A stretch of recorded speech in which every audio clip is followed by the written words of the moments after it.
Good evening, ladies and gentlemen. Hello and welcome to the halfway point of season number, what are we up to? Season 18. My word, I look away for one moment, I've already forgotten what season it is.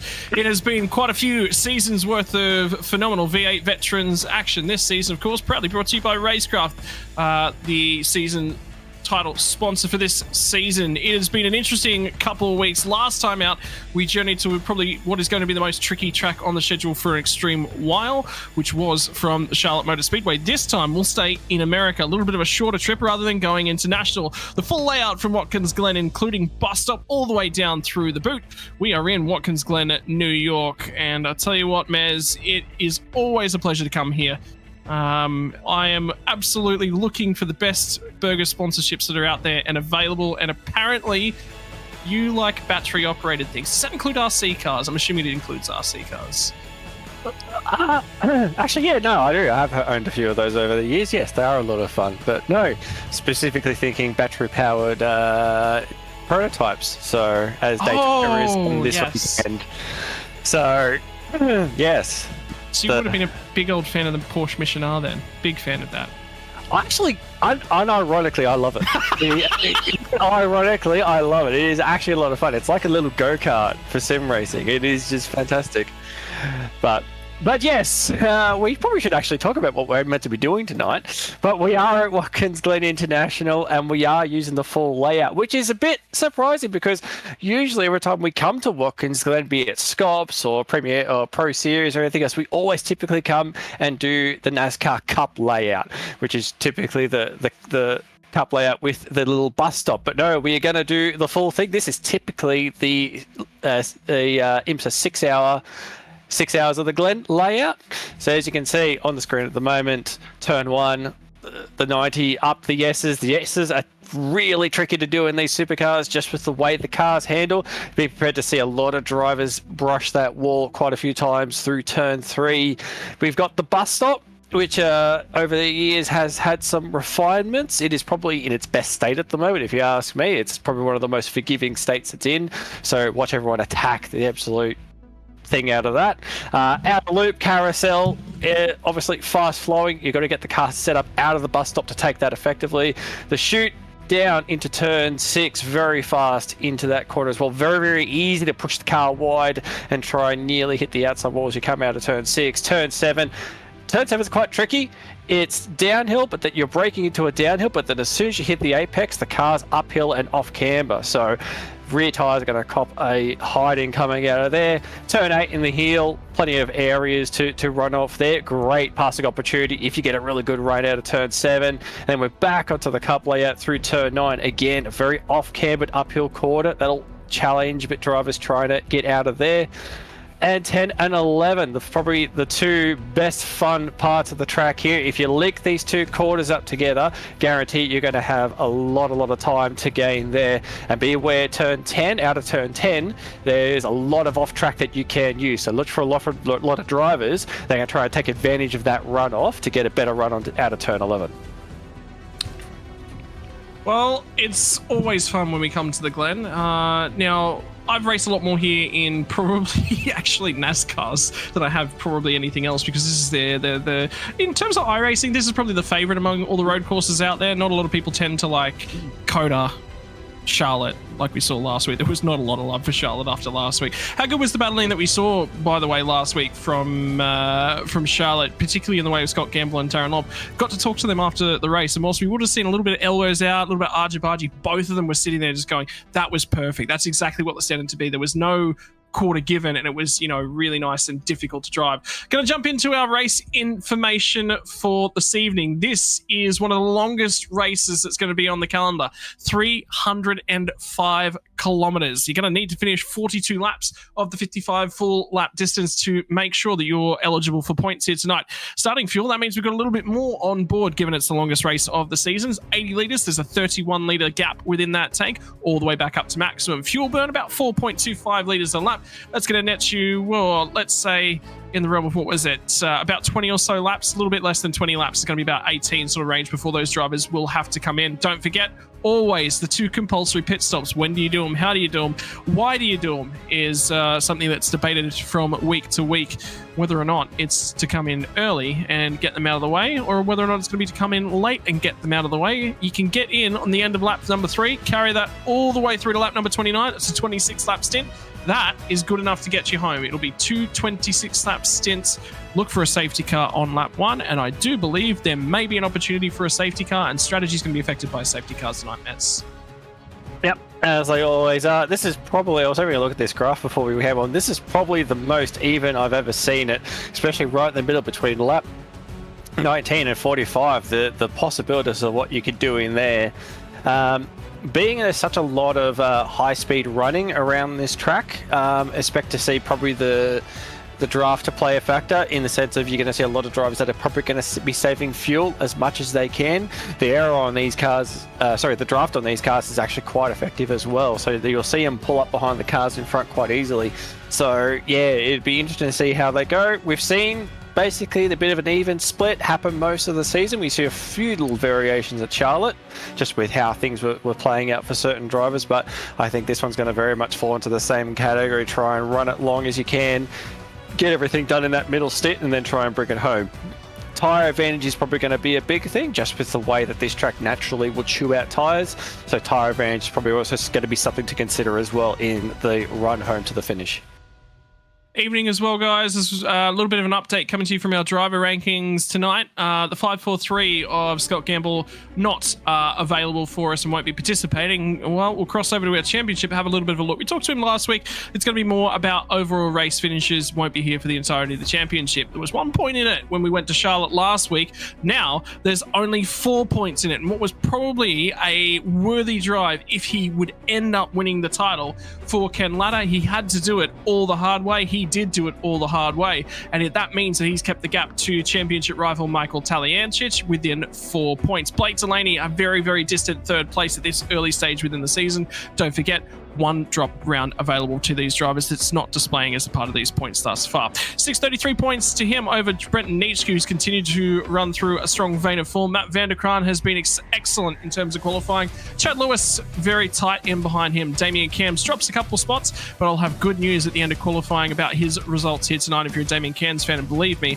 I'm a Damien Cairns fan. Dean Flavell is inside the top 10 plus 2 spots. Michael Stewart and Troy Stone Street also big number of spots. Of course, our race winner from last week, Scott Gamble, jumps 9 spots, not in attendance here tonight. Christian Smart, though, drops 19, and that will also be from a lack of attendance there last week. It is apparently already mathematically only a 2-horse race in terms of championship standings here, though, Mez, and that's something to keep in mind early on. This now means that we go into this middle phase of the championship, and these guys are going to be a little bit, okay, you duck, you dip, you dive, you try and do something extravagant. I'm just going to play the safety card, and for Tally, that's what he excels at. Yeah, absolutely. It's definitely looking a lot closer than last season. And last season was a very, very close race to the checkered flag, but no, Ken has definitely come out swinging to try and sort of get as close as he can to challenge for this title at the back end of the season. That's probably where it let Ken down a little bit, was the back half of the season. He's definitely setting himself up to be right in that running as well. So this one's going to go down to the wire. I think Ken moving to Fishy Motorsport, we had that interview a little bit earlier in the year. He sort of said having a few other drivers around him at the moment that's sort of focusing more on the whole Vets Championship. It is helping him, and the results are definitely showing at the moment. He's right up there with the challenge in the championship. Probably about time as we move into our 5-minute warm-up to do a little bit of a move and a shake up and down the field in terms of our qualifying perspectives, because I tell you what, there will be a few results to talk about in terms of things as we head to Watkins. Glen, you said it multiple times that we come here. We're normally using the shorter layout. Tonight it's going to be all about all those fast and flowing corners in that final sector, down through the boot. Who has been capable of putting the boot to the car this week to get enough qualifying performance out? And there'll be no surprises when we show off our pole position driver, because he's had a lot of them, and indeed he was a championship winner last time around. It'll be Michael Taliancic will take pole position here from the Glen, and on his outside will be Darren Lobb. Matt van der Kraan and Damien Cairns. How about those two drivers, Mez, off of row number 2? John Latham, by the way, back in action here tonight. Did get a brief chat with him prior to going live with tonight's proceedings. Said he's been away for work, unfortunately. He's been keeping him exceptionally busy. Works as a water processing technician over in the western part of Australia, and that has unfortunately kept him away for the season. So thus far, Blake Delaney will be off alongside of him, and I tell you what, the times between everyone at the top, look at the numbers, look how tight they are. We're going to throw it back to David Nash and Chris Miller. There is nothing, 36 thousandths of a second, that separates Nash from Blake Delaney. Chris Miller will be off alongside of David Nash in the new entry for David Nash. Has been awesome to see the colours on that one. Rick Sebra yet again gets the Frog Leap Juice Machine inside the top 10. Michael Stewart had a great qualifying again last week. He will be looking for a much better run. Trouble fell his way in terms of things from the Charlotte Roval before he'll throw it back to P number 11. Spoke to Craig Fred and he was happy to be back behind the wheel as well. Was looking for a little bit more of an easier run here tonight, off alongside of Troy Stone Street. Stone Street sneaking inside that top 10 in terms of points. He'll be looking for another strong finish tonight. Chad Lewis had a phenomenal run, by the way. Was looking at results of the Logitech Pro qualifying series.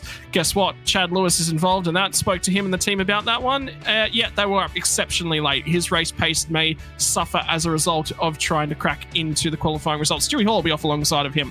Jeff Thomas and Dave Kirby will be on row number 8. Jeff expecting chaos at the S's on lap number 1, off alongside of Dave Kirby, also making his way into the Logitech Pro qualifying series, before we'll throw it one row further back, which will be Travis Hunt, the teammate of Jeff Thomas and the JBM machine, off alongside of Ken Latta, who 2 from 2 has had huge mistakes in terms of qualifying. Last week, incident points on both of his laps, prevented a lap. This week, couldn't get the time down. Chris Blanchard and Ricky Hyde are going to round out your top 20 minutes. And we'll flick over to P21, which will be Darren Crosby. Alongside him, Brenton Nitschke, just 0.8 of a second. It's already starting to notice that the times are incredibly close already, even in P22. Robert Griffiths will be coming out in P23. Alongside him will be Damien Cross in P24. Down another row will be Paul Burns out of P25. Alongside him will be Greg Sharp in P26. Michael Quain coming out of 27th, with Dan Hall alongside as well. So Dan will probably not be happy with that qualifying effort. Probably deserves to be a bit further up. And Rick Vigor out of P29. Scotty McCune rounding out the top 30. We'll go to 31st, which would be Paul Warwick. Alongside it'll be Dean Favell for WNKP Sim Sports. Mario Reale will be out of P33. Nick Wood alongside in P34. Stephen Kennedy coming out of P35, with Jamie McKnight alongside as well, another qualifier who probably deserves to be a bit further up the field. Robert Crisdale will be coming out of P37. Brenton O'Brien, what strategy will we see Brenton employ tonight? Coming out of P26. Christian Smart, P39. And then we'll look a bit further back, and it looks like Scotty Van Loon was not able to put a lap time down at all. Be coming out a bit further down the field, and I'm pretty sure the other drivers there are obviously not starting. All right, so Scotty's effectively going to be P40 in terms of things overall. That is the qualifying order in terms of things. And how about that starting position from Ken Lattis, Mez? I think we'll be talking about that one again. Phenomenal race, probably the best race of the field last week. And yet again, he's got to start from deep in the field. If he cannot manage a decent result here tonight, that could be the turning point in terms of the championship. And I think that's going to be probably where we'll keep our eyes in those opening few laps. Yeah, it's hard to try and do the work again another week later, but this track's probably a better position for Ken to sort of actually come through the field as well. Being that there's actually probably more passing opportunities here than what we saw at Charlotte. But in saying that as well, he's also got to be careful. The opening laps, already you can see in the spectator chat in Sim at the moment, the bets on whether or not we're going to get a safety car early in this one, which is true, because this is just one of those tracks. The starts generally predict safety cars. I think there's only been very, very few races I've seen here where where people manage to get up the hill without causing a safety car in the first lap. So being buried that far down the field, it puts you in that firing line. And if there is a big incident going up that hill, likely you're going to get involved in it as well. So that's why it's so crucial for qualifying to get up front, because you get yourself out of that stuff. But fingers crossed we don't get any of that, and we'll get the first lap underway. I think it creates a good opportunity for Ken to fire his way through the field. As we sort of said earlier, draft is going to play a big factor, chances to save fuel. So the strategy is a bit open for Ken, and considering what he did last round, I think, yeah, we could definitely keep an eye on him to pull his way back into the top 5. I want to say big shout out as well. We talked about Logitech qualifying results as well. I'll go through a couple of the drivers that have managed to qualify over. Probably the biggest one, there will be a father and son combination within those qualifying results. Ty Delaney's actually in spotting for dad at the moment and just sort of chatting away to us. Has managed to qualify in alongside of Blake Delaney. Ken Ladder's in there as well. Talyancic, there was actually dead heat in terms of their qualifying time, so that's mega. That tells you how close together they are between the two tracks as well. I did see a few a little bit further down. My apologies, Dan Hall and Chad Lewis both got in. They were bickering amongst each other about who's the better of the drivers over there. Like I said, they were up to stupid o'clock, was actually the words that came from Brenton O'Brien about that one. Just trying to get their laps together. And then Dave Kirby also makes it in. Bruce Tannick, by the way, missed out. Was not quick enough by about 0.4 of a second, and which is really a shame for the New Zealand drift car driver. He's a talent.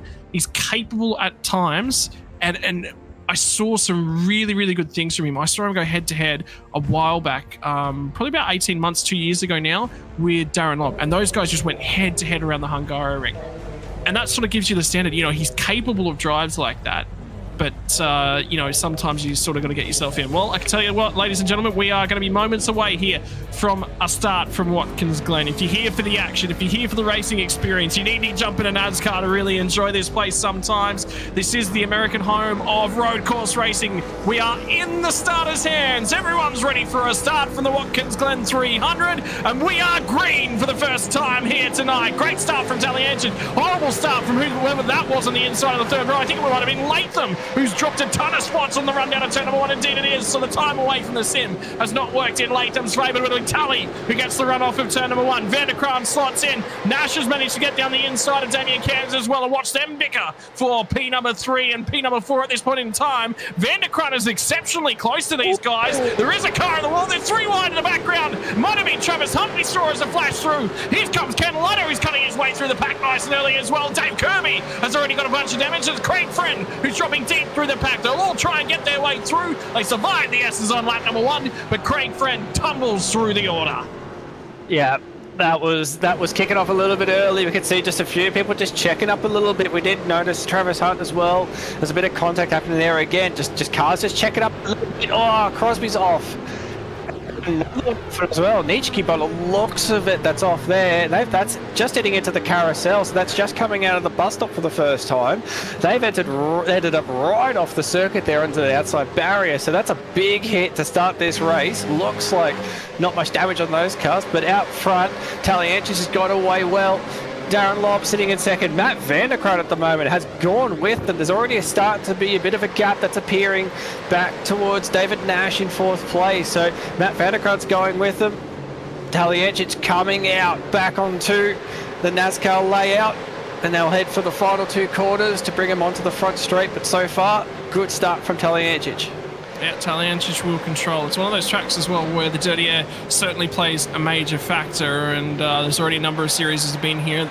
Heavy car trains, you can get a lot of that drafting as well, because there's a lot of straight line sections around here. No real slow corners. It's all medium speed corners. Huge lock up for Matt Vanderkraan. I think he might have grabbed a gear and the car got real unsettled. He's going to drop 3 spots by the time they get to the end of the curbing at the end of turn number 1. It might be 4 spots because Chris Miller is underneath him. They'll go side by side as they get to the S's on lap number 2.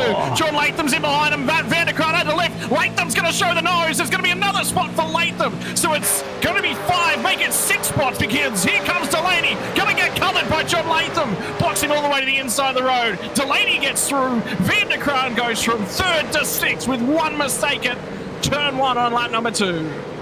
Yeah, that is what will happen. You get absolutely freight train coming up that hill. Everyone's just sitting in the draft. He's still going. Is that a slowdown? Yeah, it's a slowdown because he ran off the curb at turn 1. Oh man, that is going to be, and that's just dropping him right down the order. 20th, 21st. That's dropping him right out of this one. 19 spots right now as Robert Griffiths goes to his inside. We come the outside when we get down here to the toe. 19 spots as a result of a slowdown penalty for Matt van der Kraan. On a night where he looked good, on a night where opportunity presented itself, Matt van der Kraan was there and he was in business for another podium for the V8 Veterans Series. It won't be unless he can resurrect something. He's got the 1-lap pace. But for Matt van der Kraan, it's been the long run pace that has been his Achilles heel this season as we go through the hill. Yeah, that's disappointing. Kind of interesting difference here. Matt van der Kraan started well, but has fallen back through the field. Ken Latta already up 5 spots into P13. We saw him picking off a few places earlier on, so he's already got this race off to a good start. He's coming onto the front straight now. You can see all the cars in front of him that he's got to deal with. And most importantly, the leaders are only just at the other end of the front straight when he came out. So he's not too far from the lead, but now it's just going to be the difficult bit. He's just got to settle himself in, work for the long run, and slowly pick his way through the field. But so far, good start as well.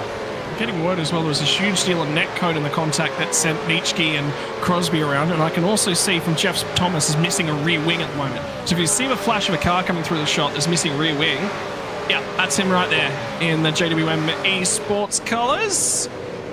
And unfortunately for Jeff, I was talking to him, he's put a lot of practice, well, sorry, I apologise. Jeff has put not a lick of practice into the Daytona 24 hours this weekend. That all starts tomorrow because he's all switched on for Vets. As soon as Vets is over, that's where the practice for the Daytona 24 starts. Absolutely. Interesting fact about that. I wonder if it still is the same. I don't know if iRacing has patched it yet, but whenever you lose the rear wing, surprisingly you don't lose rear downforce, but you actually gain a little bit of top speed. So losing the rear wing is not necessarily a bad thing in this situation. He won't necessarily feel that he's lost any rear grip, but occasionally might get down the end of the straight and be like, hang on, I feel like maybe I'm going a little bit quicker than what I'm used to. So yeah, we look at it visually. We obviously don't like it. We'd like to see visually that it actually does have an effect, but yeah, it's nothing too concerning if you lose your rear wing. Have a look at the car, really wanting to get out from underneath him as well. That reminds me of a point I actually spoke to Mike Korolev, I want to say probably about 3 months ago now, about a whole range of topics. Mike Korolev, if you ever get him, by the way, alone and you get an opportunity just to ask him questions, one of the best guys that you possibly can ask questions. He said that there used to be a thing within the Ford, I want to say. It was one of the two cars. It wasn't both of them, but there was some sort of way, and this is how the game sort of works. And, you know, it's people will say, oh, yeah, it's a little bit of an exploit, but it takes dedication to set up. It takes dedication to a car to find these sorts of things out, and I'll always applaud it. He said there used to be a way that you could get the rear wing on the Ford outside what they call the aerodynamic hitboxes, which is where the air is hitting the devices. So what was happening was you were maintaining the downforce, but you were not losing. You could stick as much wing in the thing as you would want, but it was if you had no wing at all on the rear end of the thing. So, you know, again, it's, you know, you say it's an exploit, but you got to enjoy those things. When you find something like that, obviously you got to report it. You got to get rid of those sorts of things. But yeah, that's how the game works. It tells you a lot about the sim. Yeah, I do remember a lot of that stuff, especially with the supercar. I even actually remember, I can't remember exactly what it was because no one would actually tell me, but there was something that you could do with the way the dampers worked on the, I think it was the old cars, it wasn't these ones, but on the old cars there was a certain damper setting that you could run, basically take all the damper out of it, and it used to give it a lot of rear grip. So I think that was like what everyone was running at that time, like all the quick guys, was basically just no dampers in the rear end of it. There was a bit more trick to it, wasn't just that, but yeah, same thing. It's and you see it not just in supercars, but like in every single league. Like I could tell you all the things people have found in the GT side of thing is ridiculous. Like, you know, every time everyone talks about the whole tyre warming saga that I remember was a thing for a very long time. The tyre dipping thing, which apparently people still think is a thing. You know, again, it's dedication to sit there and try all these things and figure them out and just finding out those little things. We don't have... this happens in real world racing anyway. Everyone's engineering. They're spending thousands of dollars to just find like 0.001 of a second. It's kind of the same thing with sim racing. The difference is instead of in mechanical parts trying to find an advantage, we're finding different parts of the sim that we can, use to our advantage. So it's we see it in the real world. It's exactly the same in the sim. So can't say that we're not mimicking real life in how we go about our business. Yeah, it's finding that trick, one little thing to get ahead. People always do that, always up and down the field.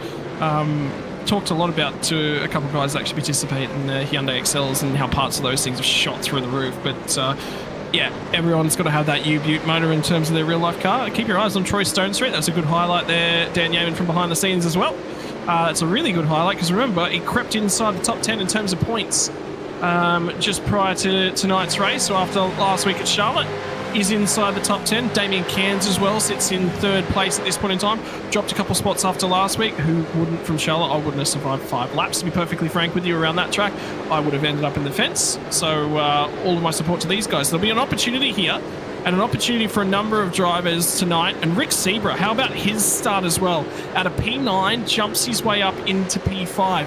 If Rick can keep this thing on the island and uses a little bit of opportunism, he's in for a good start. He's in for a good little hunt. I tell you what, Rick said he was pretty nervous prior to tonight's start, getting this all directly from the Frog Leap Juice Racing team. He said he's pretty nervous prior to tonight's start with his qualifying performance. And then for Brett Nietzsche, he's never sworn so much during qualifying. Well, post-qualifying, post the first lap, he's at the tail end of the field. So I guarantee the swearing stepped up a notch after lap number 1. Sometimes, we're just seeing on screen at the moment, battling for position. Looks like Scott McKeon going for the inside.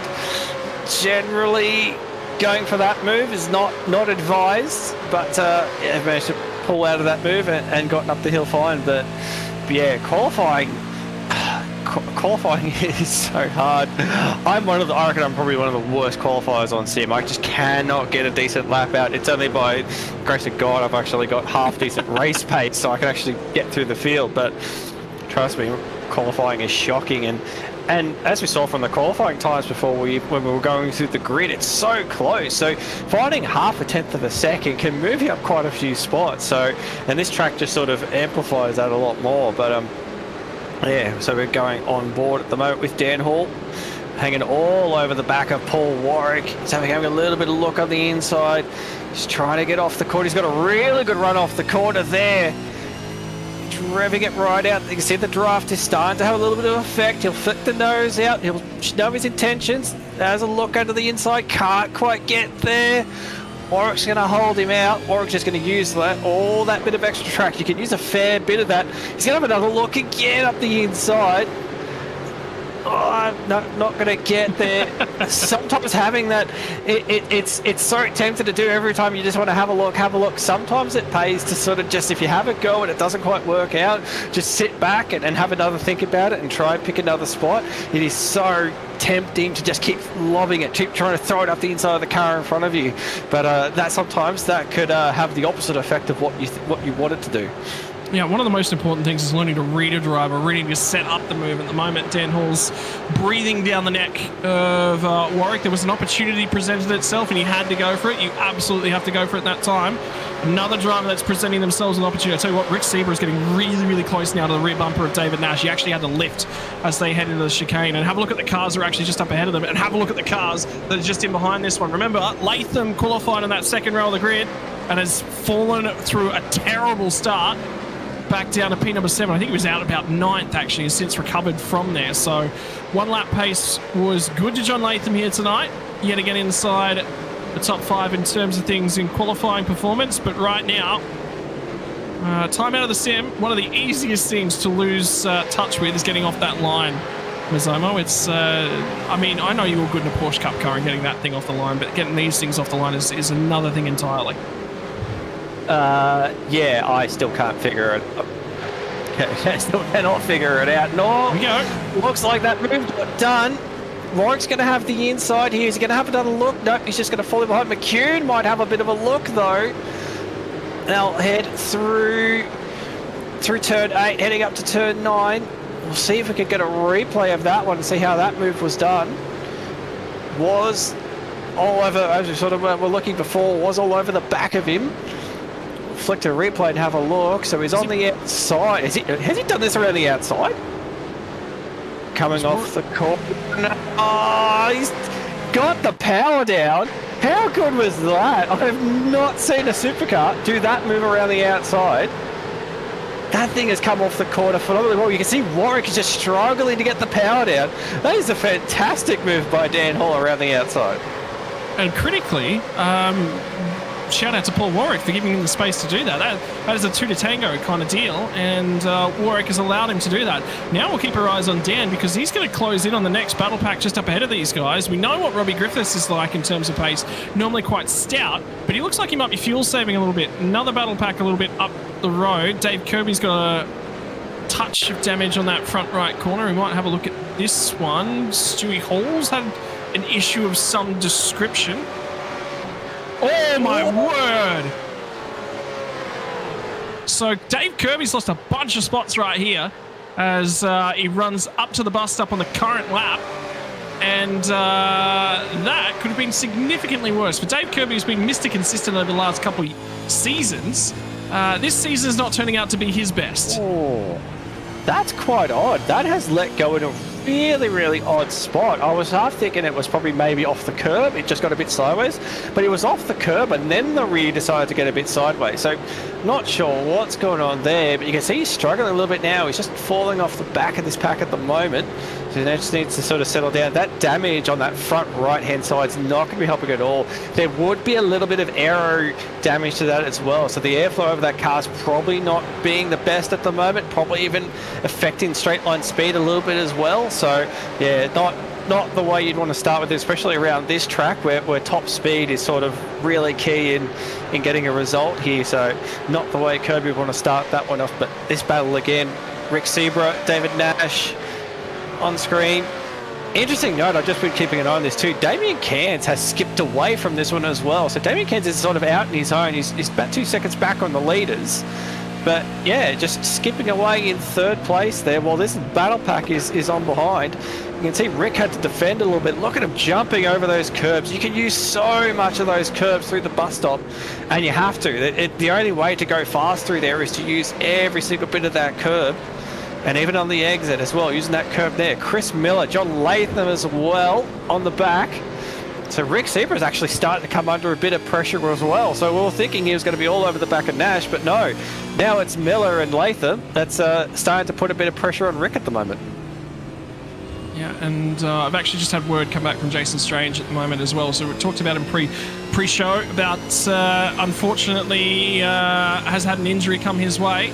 He's sort of just been managing it prior to Christmas. He injured it over the Christmas period and just after last week could not race at all this week. So at the moment, shout out to Jason Strange. It's been a phenomenal splash in the pan to jump into top split and do as well as he's done so far this season, coming off the back of a split 2 victory last season.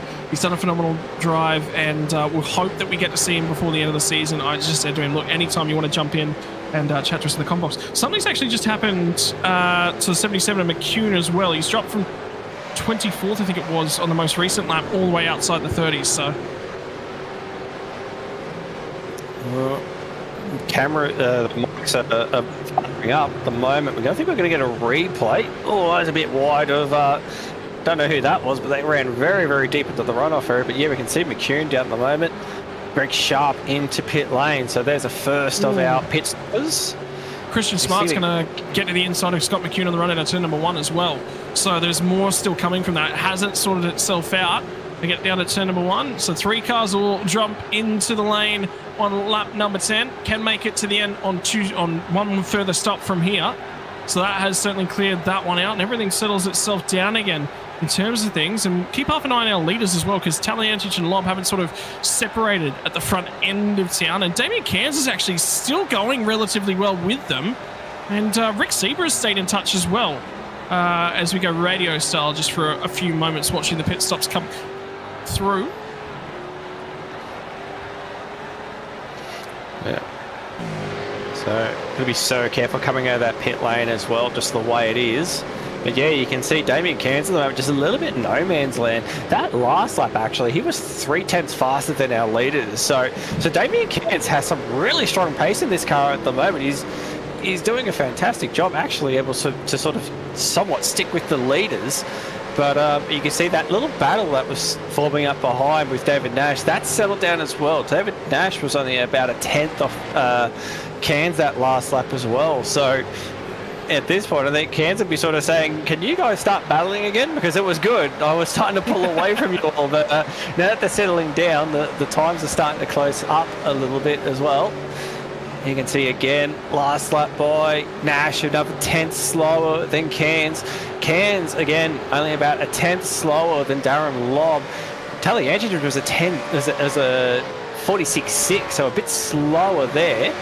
But yeah, the pace from Rick Sipper as well starting to fall away a little bit as well. So this is starting to work out a little bit for David Nash. You can see the gap actually is really starting to form there as well. So Nash might consider himself an opportunity to try and get away and maybe run down the road and chase after Damien Cairns.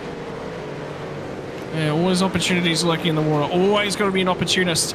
And I think the race has just fallen a little bit into a holding pattern. I can tell you what, inside the top 10, probably best opportunity for an overtake at the moment. Just flashed through in the background of that shot. It's John Latham still ranging up on the rear bumper of Chris Miller. And these two guys are incredibly close together. Closest together out of anyone inside the top 10 as we currently speak. There's still 5 seconds covers our top 8. It's going to be 6 seconds, 6.5 seconds covers the top 10. So less than 7 seconds, you've got the entirety of the top 10. Ken Latter's all the way up from 18th on the grid to 11th at the moment, and took a 10th out of Troy Stone Street on that most recent lap. It's going to take him some time to get all the way back up there. Stone Street with a little bit of drafting assistance, but the race falling into a little bit of a holding pattern as they sometimes do around Watkins Glen. Dave Kirby's in a hole of his own, and then in behind him is the next sort of major battle pack. Dan Hall's actually just made a spot on Ricky Hyde by the look of things on the current lap. Yeah, indeed he has. So Dan Hall's grabbed a spot to move into P number 18, continues his charge. He's got pace. He has got absolute race pace at the moment, Mez. Yeah, you can see he's starting to skip away a bit there. 47 dead. He's got a lot of pace compared to the guys he's around. He's got a lot of pace at the moment, so he'll be trying to get his head down and charge away. Looking at the biggest movers through the field at the moment, Jamie McKnight at the moment, the biggest mover, up 13 spots into P23. And then you've got Paul Warwick who's up 10 spots. Dan Hall, again, on screen at the moment, doing a fantastic job, up 10 spots as well. So there's a few movers through the field. Ken Latter, who we were looking at earlier, he's up 7 spots. So he's into P11 at the moment, but he's got a bit of a gap to the cars in front. So his progress has been slowed down a little bit, but pace is still quite good. You can see the background, the battle pack that's forming up right behind Dan Hall. A few positions up for grabs there. Looking to getting dicey. Bit of puff and smoke as well. See Jamie McKnight on screen at the moment. He's got through 2 cars. And oh, it's a bit wide. I didn't quite catch who that was, but they ran very wide through the bus stop. Oh, I think he's actually missed the apex coming out of the corner. That slowed him right up. You can see Brenton O'Brien looks like around the outside. We'll get that job done. Try and get a replay of that as well. Just wide, just offline as the tyres start to wear. Just in a little bit deep right there for Rick Vicker, and it was Brenton O'Brien who went around the outside of him, picked up that spot, sneaks his way into pin number 28. I tell you what, Mez, there's a reason that I had a certain slogan. The only season of anything I've ever won is Porsche 911 GT3 Cup cars. On the rear wing of that car was what's an Apex, and there was a good reason for it. That was sort of, it was lead the race until I missed an apex, at which point I'd go tumbling down the order. There's a few people who are struggling to find a couple of apexes out there at the moment as these tyres start to wear. I still remember that Instagram page that was going around, Apex Hunters, and that was always good for a laugh. That's still one of my favourite sayings. It's like, I've seen it myself. If I ever miss an apex, it's like, don't worry, I'll go hunt for it next time round. I'm pretty sure it's back there somewhere. So, and that corner, especially with these things, just the way the front just doesn't grip like used to cars that sort of got a bit more air on them, they turn a lot easier. You've got to just absolutely hammer those curves, and if you even hammer them a little bit of the wrong way, it'll actually pop the car sideways a little bit, and all of a sudden you'll find yourself sort of pushing. Damien Cross, turn 1 on the current lap, so something further has happened to the driver of, I was going to say the 55, but I've missed the label. That was absolutely 555. It's a 555. We've got a 55, a 555. I can tell you what, one of the lower splits is an 07 and a 007. as well. So one of the things with vets, when you got that many drivers, it's a struggle to find some unique numbers for them, and this will be what we'll have a look at the moment as Cross gets to the inside. So the 0550, so it's going to be Paul Warwick on the run down to turn number 1, gets to the inside, gets to the apex curve. Whoa, that's an interesting one. That shot is not going to tell us what we need to know. No, did he make the apex? That's going to be the first key. Well, what do you consider the apex at turn 1 here? Do you consider the curve to be the apex? I think you have to. The inside curve, definitely. If he's got his wheel over it, I would 100% say that that's the apex.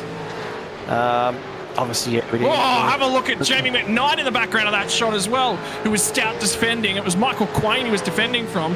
And again, I just don't think with the shots we've got, we're not going to be able to get you a good shot of what went on there. So you're going to have to take our word for it, ladies and gentlemen. It's tight. It is incredibly tight. And I think Race Control actually called it, that they're not going to review it in race. It's going to be transferred to post-race. So back to live pictures. And that is Jamie McKnight at the front of that shot. And it's Michael Quain in the 57, who Damien Cross is now in behind. And as well, keep your eyes on the drivers that are in the middle of them, because there was Nick Wood. Yeah, it was Nick Wood I was seeing in the middle of that backpack. So this one is starting to spice up a little bit further down the order, and I can tell you it's spicing up at the front end of town. David Nash has started to come back to the grips. Damien Kansas sort of skittled off down the road, and all of a sudden, from 4th to 10th, we have these guys all wrapped up. It's a three-way battle for 4th place as John Latham's got by Chris Miller finally. But now here comes Rick Sebra, and I think for Rick Sebra, get the feeling, Mez, he's got to get this overtake done soon, because that is a quick number 24. He's always been quick, but he's struggled for time behind the sim of late. If he gets there, John Latham is coming. Yeah, I feel like that may have just been a bit of time for Rick to sort of reset. He had a few opportunities to have a go that didn't quite work out, so he took an opportunity, back off, settle the car down, get the tyres back under him, and now he's going for it again. You can see just up ahead, that 3rd place car of Damien Kansas just skipping away again. So the opportunities, he's got to take them as soon as he can. Look at the run off that second last corner. They'll head to the final corner, and again, coming off the corner, Nash is driving off the well. That is so close to the wall. They're using every millimetre of it. But Nash is coming off that corner really, really well. That does not create an opportunity at all. And there's Latham. Latham's already there. He's not far off the bumper. This is really going to become a 3-horse race for 4th. So either Nash has got to get his head down, or Sebra's got to get the move done, because Latham, he's a shark in the waters hunting at the moment. I thought for a second that when Rick Sebra came off the last corner, he was about to clout the outside barrier. He's got away with this one. Now he crawls all over the rear bumper of Nash, runs out of racetrack. He's been closer a number of times. And here we go as they get down through the inner loop, into the outer loop. As they settle themselves down, the run down through turn number 5, the shoot back to the left-hand side as we enter the boot as well, and Latham is there. Latham is starting to send a response, and we have got ourselves a multi-horse race for 4th place, and there is any number of drivers in behind these guys. They're going to show up on the scene if these guys start to go toe-to-toe in battle as well. Sebra, a little bit struggling on turn in, but once he gets to the apex, he really shoots off there, man. It's a good speed off the apex there. Yeah, you notice as well, look at the difference between what Rick and John was doing in that instance. Rick's really driving the thing hard into the corner and then trying to sort of drive it off, and you can see the car's just not quite responding as well. Whereas Latham, he was holding that car up at the apex, just waiting gently and then just bringing that power on and keeping that car as straight as possible. And look at, you can see there, he's right all over the rear bumper at the moment. So Rick's really pushing the rear of that car hard. You can see it's not quite responding the way he wants. That's creating opportunities for Latham to really get into this one. The draft is helping Rick at the moment. The fact he's got, in front David Nash to sort of help pull him along, that's helping him out at the moment. But Rick's really got to settle that rear of the car down. It's not happy at the moment. You can see again, Latham the rear off the corner. Or is it the front, Mez? Because he looks like he's charging the entries quite a. He looks understeering at the mid corner. It's charging the entries, and then because you're 100% right, because he's running it in a bit deeper, the car tends to want to understeer, so you get on the throttle to make it turn. When you start making it turn, the rear just wants to kick out again, and you can visually see it as well a couple of times there. The rear is just sliding a little bit because he's trying to get the thing to go to try and chase the car in front. So it's working through the faster sections, but as soon as we get to those slower hairpin corners in the boot section of the track, that's where you start to see the rear of the car's really not happy about the power it's trying to get pushed through it at the moment. Well, at the moment, he has made a little bit of time. That bus stop was better, and Nash is very wide. Now, as they come off into the boot, he's going to get alongside. He's looking for an overlap. Lifts out yet again. Rick Zebra is presenting himself with his best opportunity this season for a whole bank of points. He's not had great results. And the veterans, whoa, Rick Zebra! It's all over. It's all done. The car gets caught in the barrier. And for a driver who was on for a bank of points, he's now going to fall by the wayside. He is stuck there, and they're going to need to rescue him with a safety car.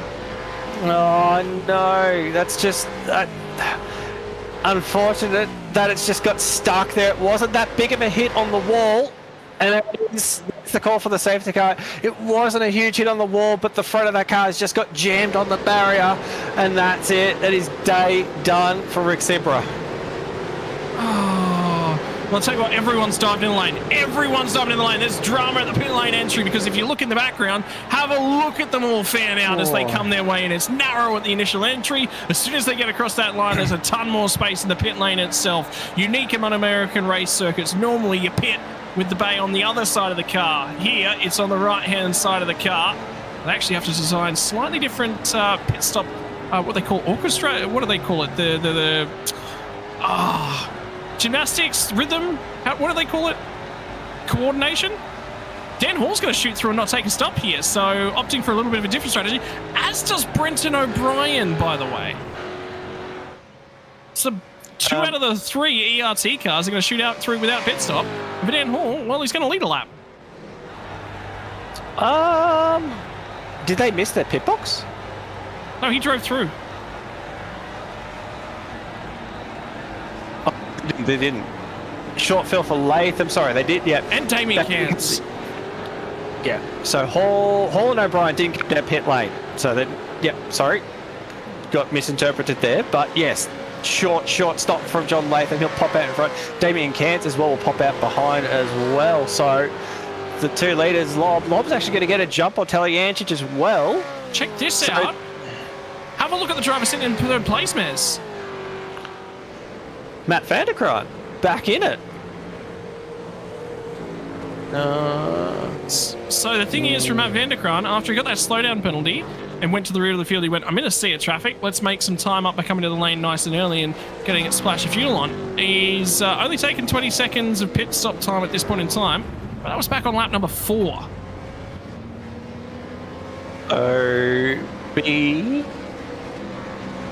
It'll be one more stop because he did pit on lap 2, so he's completed his first compulsory pit stop. So the next pit stop will be able to get him home, and he will have completed both of his stops. The only problem is track position. He's on 13 lap older tires or 14 lap older tires once they get to the start-finish line. So he's going to be a little bit of a sitting duck, but the advantage is he does have track position at the moment. So obviously be paid and not get involved with too many fights around him, but just try and capitalise on the position he's got at the moment, and yeah, could find himself with a good result. Be a good comeback, especially just in the situation in the position he's in. Obviously started quite well, and then it just sort of went sideways on him early on in the race. But yeah, this could be a good opportunity for him to recover a lot of spots in this one. All right, my word. So a question from Jesse McMenamin.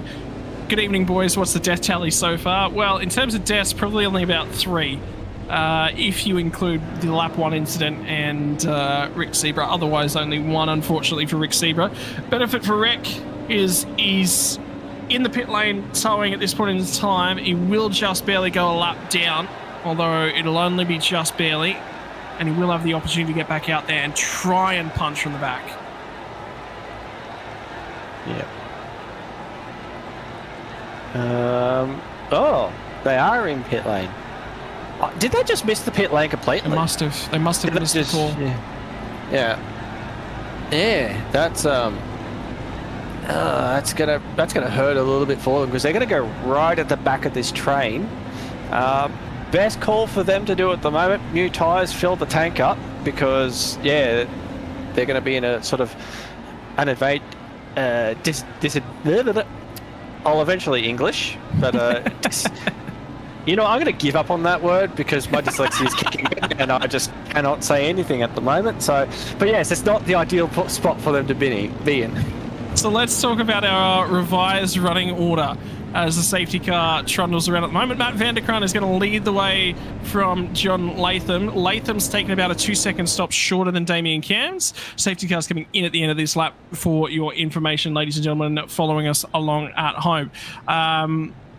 So John Latham will have a lot more fuel to add. 7 seconds shorter, by the way, for Damien Cairns over Darren Lobb. So Lobb's added a lot of fuel right there. His stop was shorter than Talyancic to the point of a second. So that says that if he has saved that much fuel, and both of those drivers filled their tanks between himself and Talyancic, he'd saved about in the realm of about, 2.33 litres worth of fuel, somewhere in that range of the 17 or so laps we had to that point under green flag running over Michael Talyancic. Travis Hunt's made a big jump in the strategy, thrown something out there, as has Michael Stewart, try and gain himself a few spots. David Nash has gone significantly backwards in terms of that one.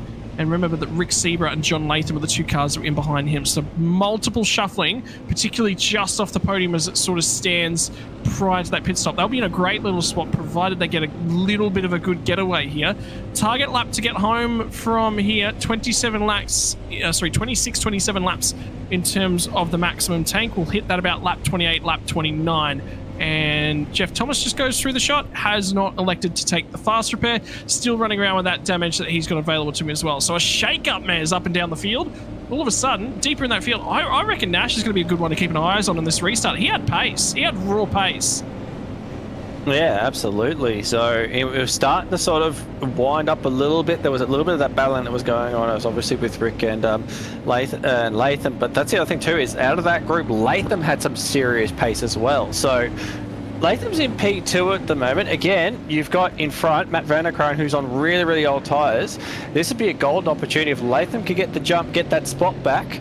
Get himself into P1. This presents a really good opportunity for to really charge down the road and sort of get out of all this. But not far behind. Yes, does still have Damien Cairns, Lobb and Talyancic. Cairns as well has pace. We saw that already. He was not far off the leaders at all, running within a couple of seconds of them. So yeah, there is a lot of drivers up front at the moment who've really got some stuff to play for.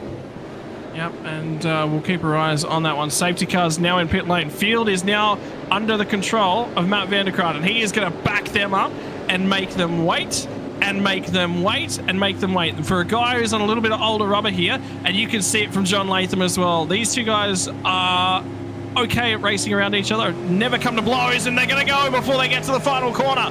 Out of the last corner for Matt Vanderkraan. He's going to lead us back to green flag racing. It's lap number 18, becomes lap number 19. Safety car restart number 1 from the 300 kilometers of Watkins Glen. Who's going to go for a move down to turn 1? And that already looked like it was David Nash, who stuck the nose out just as they got past the start-finish line, already over the rear bumper of Chris Miller. He's got a little bit more fuel on board, does David Nash, but he was slow through the pit cycle. He dropped the spot to Chris Miller in terms of things.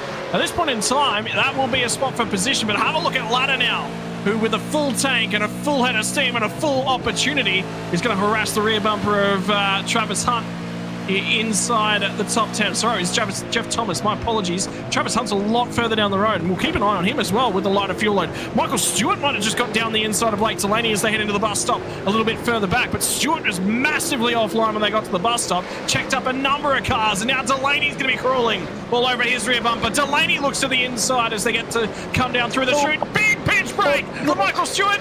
Has he managed to arrest it? Yes, he has. He's got out the other side. Something in the background's happened to Michael Quain as well. And I think there's a car stopped in the bus stop at this point in time, and it will be Quainey.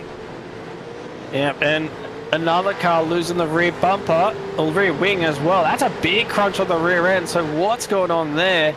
There's a lot of damage to that car at the moment. That's not going to be handling right at all. So something massive's happened there. Obviously calling a race control to have that looked at. See if we can get a replay at the moment. And oh no. That's a big hit on the wall. Too wide into the bus stop. If you're the car on the outside, typically it doesn't work. Got 3 cars trying to make that one work as well. And, oh, camera's flicking around a little bit, but we'll get it sorted. Coming down. Oh, and it'll be Ricky Hyde. Ricky Hyde was the driver that he made contact with. And Ricky Hyde's going to have a case to answer, I think, there. And need to really see like something that's like top down or something like that as well, because it's quite tricky. There we go. We'll have a look at this one.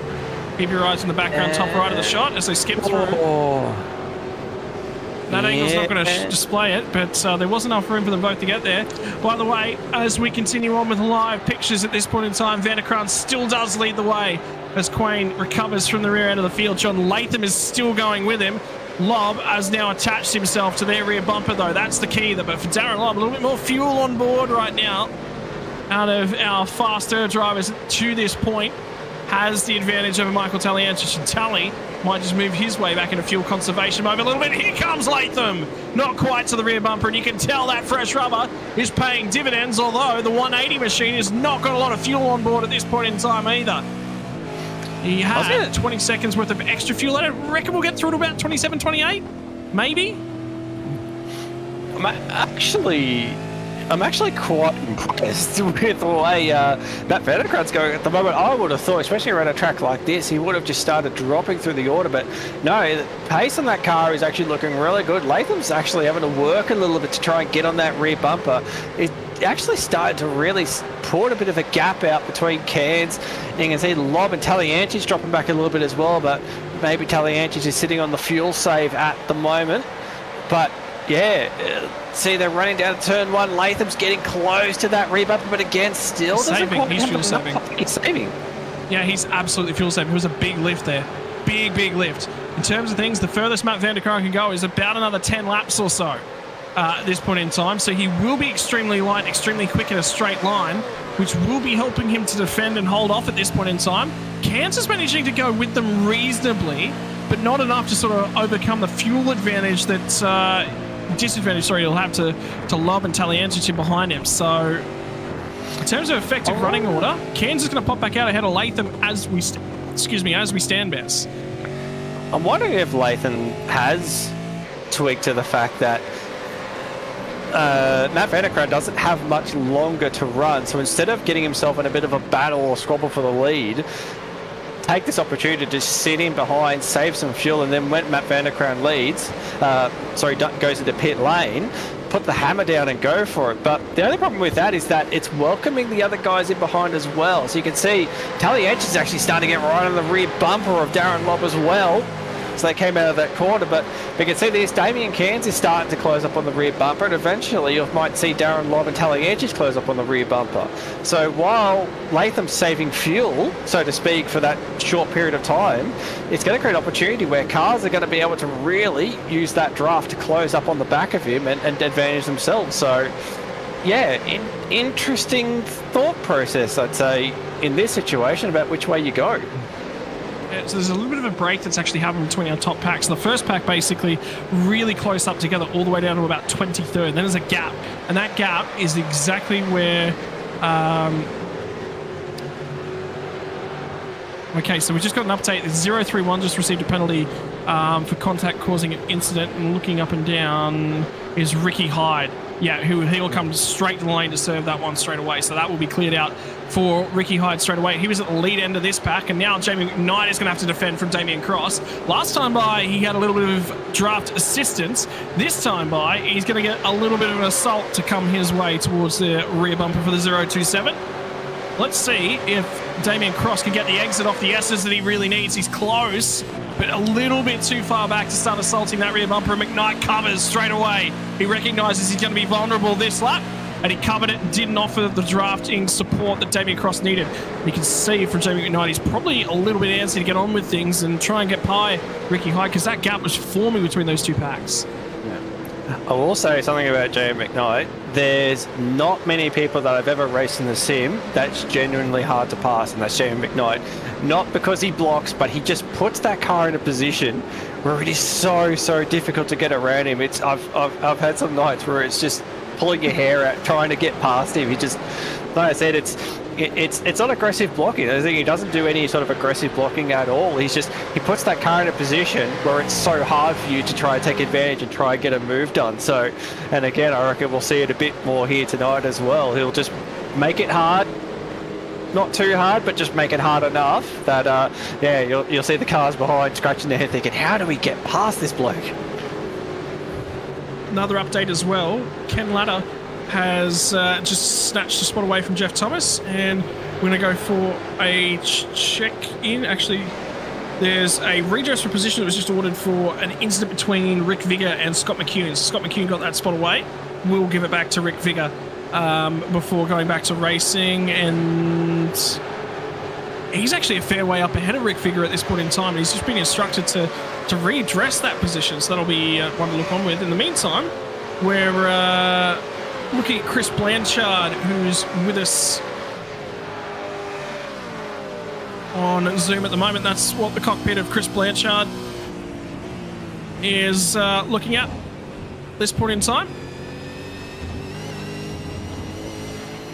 We're just trying to listen to race control is having a conversation at the moment. I can't quite pick up what it's about. There's a bit of a conversation going back and forth at the moment. We'll see if we maybe figure out what that was. But yeah, on board with Chris Blanchard at the moment.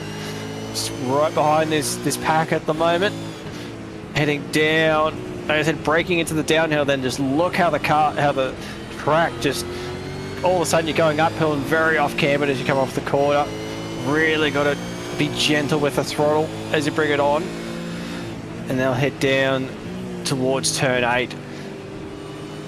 Through there, you can see just being very, very gentle with the steering wheel, not trying to put too much into it. You got to be so gentle. We've sort of been seeing it a little bit tonight of drivers that just driving a little bit too hard, just over exciting the rear tires a little bit. It will punish you around here, especially in any car. I've noticed that if you just use the rear tires up a little bit too much, they really do not like around here at all. So you just got to be that little bit careful, just be a little bit gentle on that throttle, and yeah, but so far doing a good job in P17 inside the top 20, and yeah, just behind him as well we've got Rob Chrisdale as well just behind at the moment, looking at the rear bumper of Chris Blanchard as well. So I just went back and went visiting, and it was we're gonna chat about this one because we've got a 300-kilometer race on our hands. We've got a little bit more time than normal to spend discussing things, and this is the incident from Scott McCune. So keep your eye on the green and black car at the top. It was green and grey, mixtures of black at the top of your screen. And Christian Smart's the one in the middle, and Rick Vigor's the car that's actually ahead. So Smart goes to the outside here. McCune senses an opportunity to try and get a move done as they come down here into the bus stop. He's going to lock the brakes up and go straight on at the bus stop. Now, he hadn't overtaken Rick Vigor. They were still side by side when they entered there, but he's gone around the outside of the bus stop, around the outside of the outer loop. And then race control have deemed that leaving the track and gaining an advantage. There was a slowdown penalty that was assigned, and he's cleared that one and then still gained an advantage out of that. And that, in my mind, Mez, that is very smart race controlling. Yeah, we have got a safety car called, but yeah, 100% that's the correct call in that situation. Definitely did not have the pass done. But we'll quickly have a look and see what's going on with this safety car call. I can't quite see. It's for 066 in the S's. It is going to be. So, oh, how has he ended up there? What are we going to play devil's advocate? Is that really a safety car? It's over the barrier. Well, in real world, it would be a safety car. Yeah, you're playing devil's advocate of sim versus real, I guess, is the key thing. Now, the critical thing here is a bunch of cars have actually continued on, and amongst them, Matt Vanderkraan, John Latham, Damien Cairns, Michael Taliancic, and I think Lob entered the lane. Now, from here, you cannot make the end of the race. You cannot make it from this end as we currently stand. We are about 3 laps short. 3 laps short of currently being able to make it to the end, and you would need to save excessively. Do you remember Brenton O'Brien from, it was Homestead, Miami? Because this is nearly identical. No, it was Homestead, Miami. Remember when he pitted? And it was like right at the tail end, he kept coming down and filling up. I'm filling this car up every single lap of this safety car from the rear end of the train. I love these. I know there was a discussion about this a while ago, and I thought it was Silverstone. So I know what you're talking, because that was what I referenced. But yeah, I thought that was at Silverstone. But we'll have a look. And it slots on his own, and then whoa! His front bumper grabbed grip hacks on that wall. His front bumper had more grip than his tyres did at that point in time, I'll tell you that much. Yeah. Wow. That's barrierhacks.exe. Fucking grip hacks, that's barrier hacks. Jesus, that is incredible. I've not seen that. I've not seen something like that. Well, I've seen similar sort of things. It's incredible. The fact he's flipped it on. I was surprised he didn't try and grab reverse, because I think there is like a little bit of a cutaway. He might have actually been able to get that thing back onto the track, but I guess if that's happened, you're just kind of like, you know what? I think I've seen the sign. I think I'm just going to go home. Grab a beer. Brent Nietzsche was what he was informed to. Unfortunately for the Frog Leap Juice Racing drivers, yeah, no. Yeah, it was Brenton O'Brien that made the pit stop strategy work. I'm curious to see who tries it, and I can hear some very, very quiet V8 supercar engines. You know how there was that real scream of a V8 supercar engine exactly a lap ago?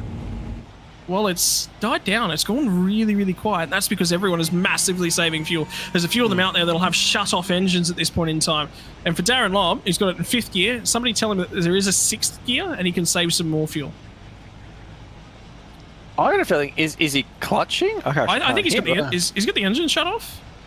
Might be clutching, because that's usually the trick. You stick it in like 4th or 5th, and then you basically just clutch it the entire time. So you'll lift off the clutch to give yourself a little bit of momentum to keep going, and then you just leave the clutch back in. So I'd almost say that's what he's done. He's just got the clutch in, and he's just rolling it. Because so the way the fuel burn is calculated in iRacing, and I can already hear my producer Dan in the background a bit ready to say if I'm wrong or not, but it's calculated based on throttle position and RPM as well. So the easy way to save fuel is just to dump the clutch in, because then there's no throttle position at all, and your RPMs drop to an absolute minimum. So the idea behind that is no rolling resistance, less rolling resistance from the gearbox as well. But the key to that is, see how there's the number 5 just below the number 13 that denotes what position he's in? Because this is IndyCar strat. There's big IndyCar strat, because obviously a lot more safety cars in IndyCar, and well, who knows a lot about IndyCars in the service? Yeah, you're talking to him. 6th gear. You jam it in 6th gear, and you never. Okay, get out. But no, I think you're right, and because every person I ever spoke to about this and about how to save more fuel out of an IndyCar was leave it in 6th gear, and I had a coach go nuts at me one day when I didn't put the car in 6th gear. He went absolutely nuts. He went, "That's another 30 mil of fuel you could have saved." That's the difference between, you know, a few extra kilometers an hour at the end, which is absolutely spots in an IndyCar race. In terms of things, Darren Lobb has made his 2nd and final pit stop. Safety car is coming in, and at the moment we will have, I've got us having 30 laps currently to go from the end from here. There'll be 29 to go when we go back green flag racing. And the other thing that you do, ladies and gentlemen, you bind an ignition shut-off switch on your steering wheel. It doesn't save much more, the ignition shut-off, but it does save some more fuel. Yeah. Mine's on a little flight, because I do flight sims, so I've got it on that little thing, which is also acts as a 2nd clutch for me. So I could do the same thing with that, just flick the motor off, and then as soon as I want to, click it back on, and off I go again. So yeah, it is, again, we were speaking about this earlier, using everything to your advantage. It's one of those things as well. Anytime you're under safety car, here's an opportunity to save as much fuel as possible. People have sat there, and we've all played with these sorts of things to figure out what's the best way to save fuel in these situations, and we all come with our own ones. You got yelled at for points, but that's a bit different.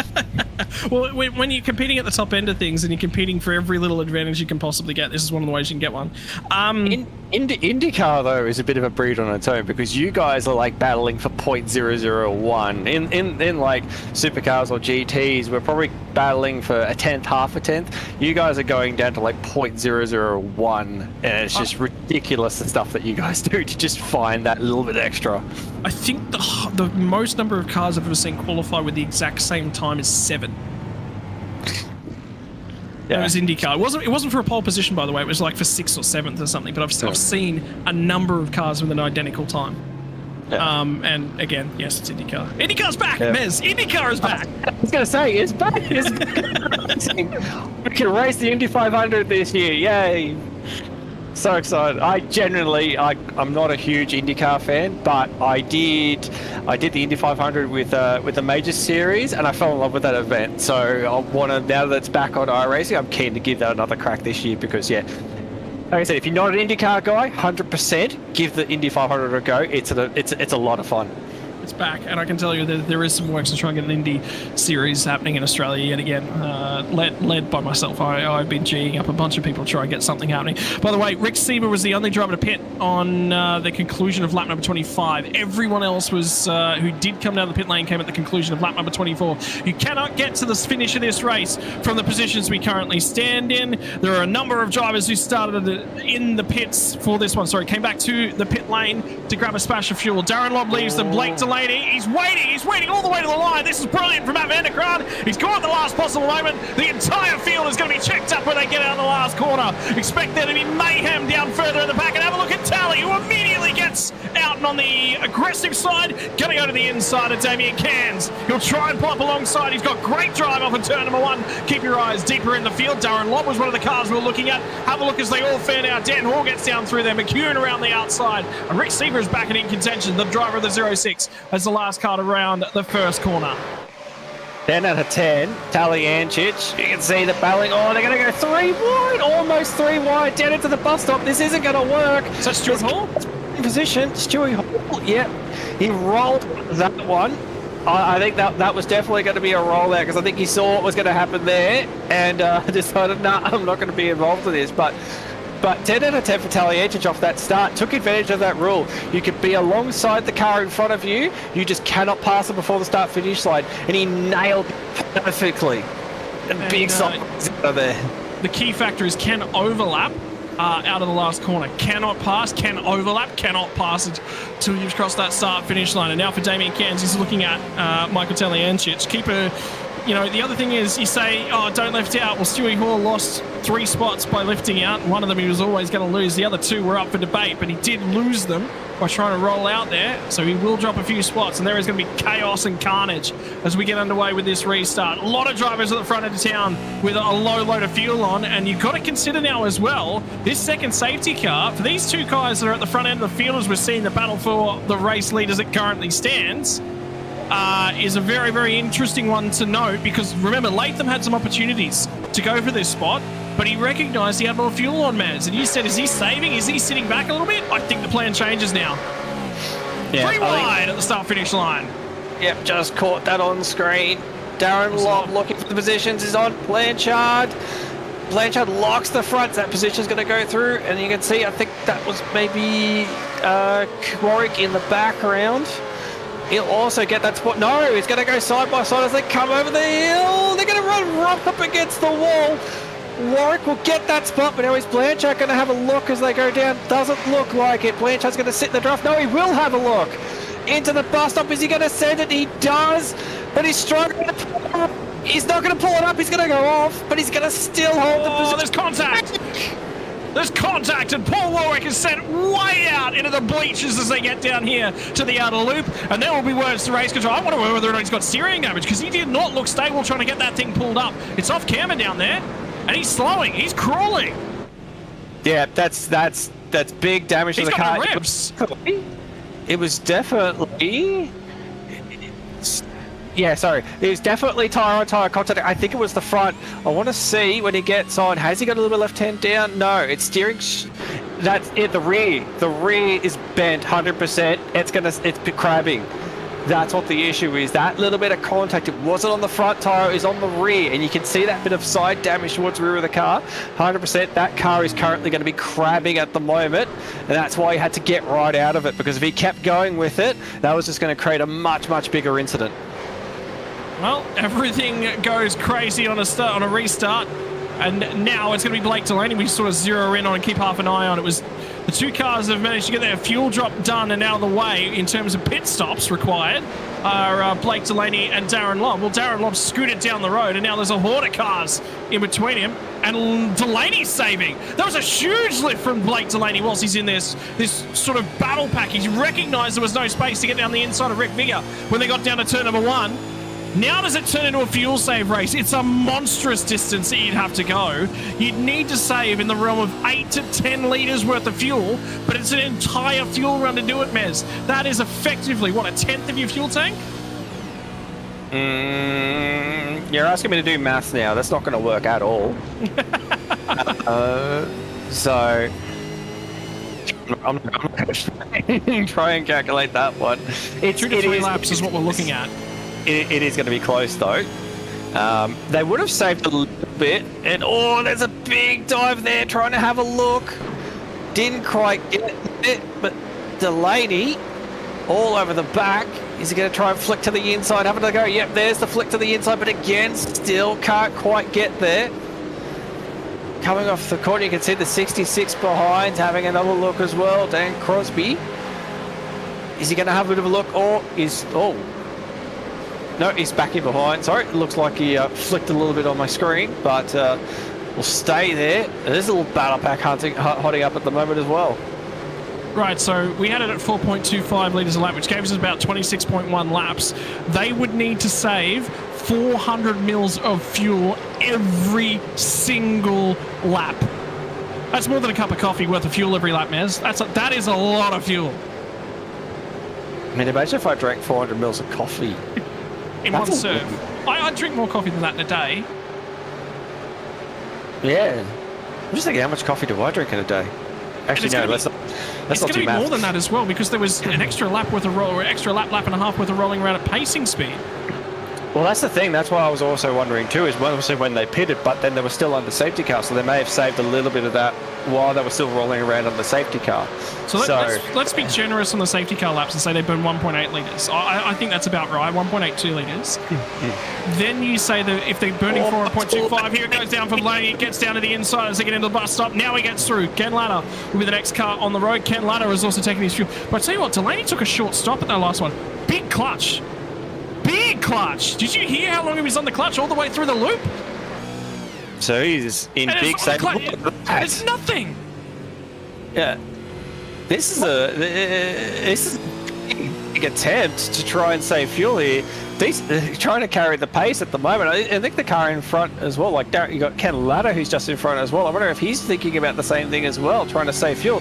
So this race has just gone and completely flipped itself on its head, where we were looking at potentially maybe a few drivers that would take advantage of that, trying to get themselves in that window and get home. Now it's completely gone sideways, and now we're looking at drivers potentially trying to ultra fuel save themselves into this race as well. Now, think about it. We've had 2 safety cars already in this race. Is there a potential for another safety car? We've still got 26 laps to go. If we get a safety car, it is going to blow this theory out the water as well. So this has got multiple ways that this can play out at the moment. Oh, there's been an incident. There's been an incident with Damien Cross, by the way. The 555 driver is exceptionally slow, and he was off the track, and there's a number of drivers in chaos, and Darren Lobb's involved. No, sorry, Darren Lobb was okay. It was David Nash. We got excited for a number of moments there, and for David Nash, there was a lot of opportunity on the table here tonight. He'll come back down the pit lane. Chris Blanchard and David Nash, Mez. My word. Oh, Nash was doing a fantastic job tonight. He was running up front, had genuine pace. That's going to be a hard pill to swallow when you know you've had the pace and that engine. It will, hopefully he's still got the fast repair available to him, so he'll be able to get the fast repair and get going. But that is just not the way. And we'll see what happened there. Oh, what's going on? Oh, he's lost it off the... Oh! So he's... that's a lot going on. So there's a little bit of tap there. That's caused the rear to slide. Then Blanchard's gotten into with another car, and then, oh, there's just nothing you could do when there's cars going everywhere. And it's just surprising that's not developed into a much bigger incident. But, oh, Blanchard's got airborne as well. That is a monumental stunt. Chris Miller was involved. Oh. That is huge, Blanchard. So there's something else to consider in all this as well. Oh my! Wow. Oh, the wall has been playing havoc tonight. It was Damien Cross who Blanchard tripped over to trigger all that one. Chris Miller's still limping out. Yeah, I was about to say, I think Chris Miller's going to have to come to the attention of his crew. The problem is you sort of want to extend it so you've put some damage on the tyres. We put about 7-8 laps worth of damage on those tyres. So, okay in terms of things, not great. Matt Vanderkraan is finally going to come to the pit lane out of the lead of this race. That's going to release 2 cars around behind of him. One of those was John Latham. And Latham's got a significant fuel disadvantage to Michael Talianchis at this point in time. Oh, yep. You can see the gap starting to close up a little bit. Talianchis is coming after him at the moment. Damien Cairns as well. Damien Cairns is right in this one as well. So he's done a fantastic job tonight. Travis Hunt, he's been hovering around. He is not far off the lead at the moment. Yep, he's one of those that have taken a significantly shorter stop in that last pit stop. But it's netted him some decent track position. He is really sticking with this front group at the moment. So there's definitely positions to be had here. And it's strange how it's like this whole field has just separated itself out a bit. This whole strategy that we were just talking about, where cars are basically just battling to sort of get to the end at this point, it's it's throwing everything sideways. Cairns very sideways out of turn 8 into turn 9. Actually, Travis is got some decent pace on the car at the moment. It seems like he's got a bit more pace on the cars in front, so he's using this low fuel as an advantage, and he's going to try and gain as much positions as he can. But this race, man, it is going on a tear, and we've still got a fair bit to go.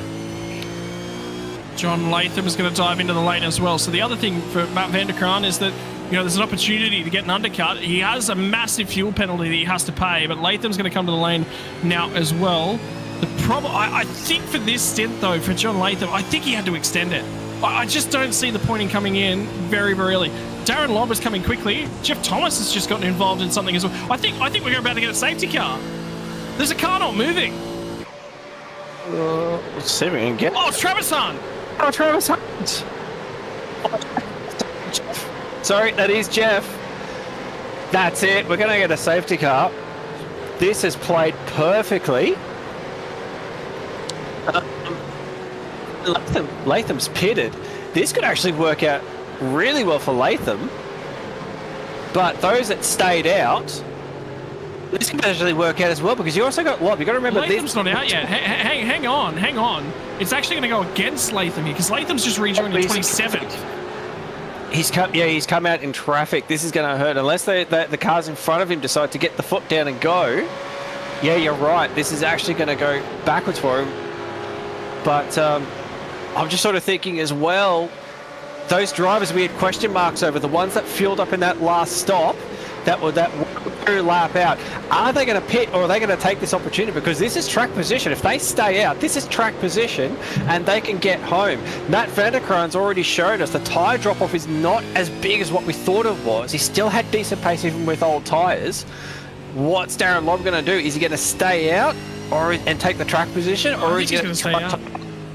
So there's something else that was playing out in the background of that. Oh, he's in. He's in. They're all in. I think Delaney can late this. No, they're all in. Everyone's in. They're not taking the gamble, which is surprising. I thought someone would have taken that gamble. Kirby's going through. That looks like Robbie Griffiths is going through as well. I think there's another car, an ERT car, that's gone through as well.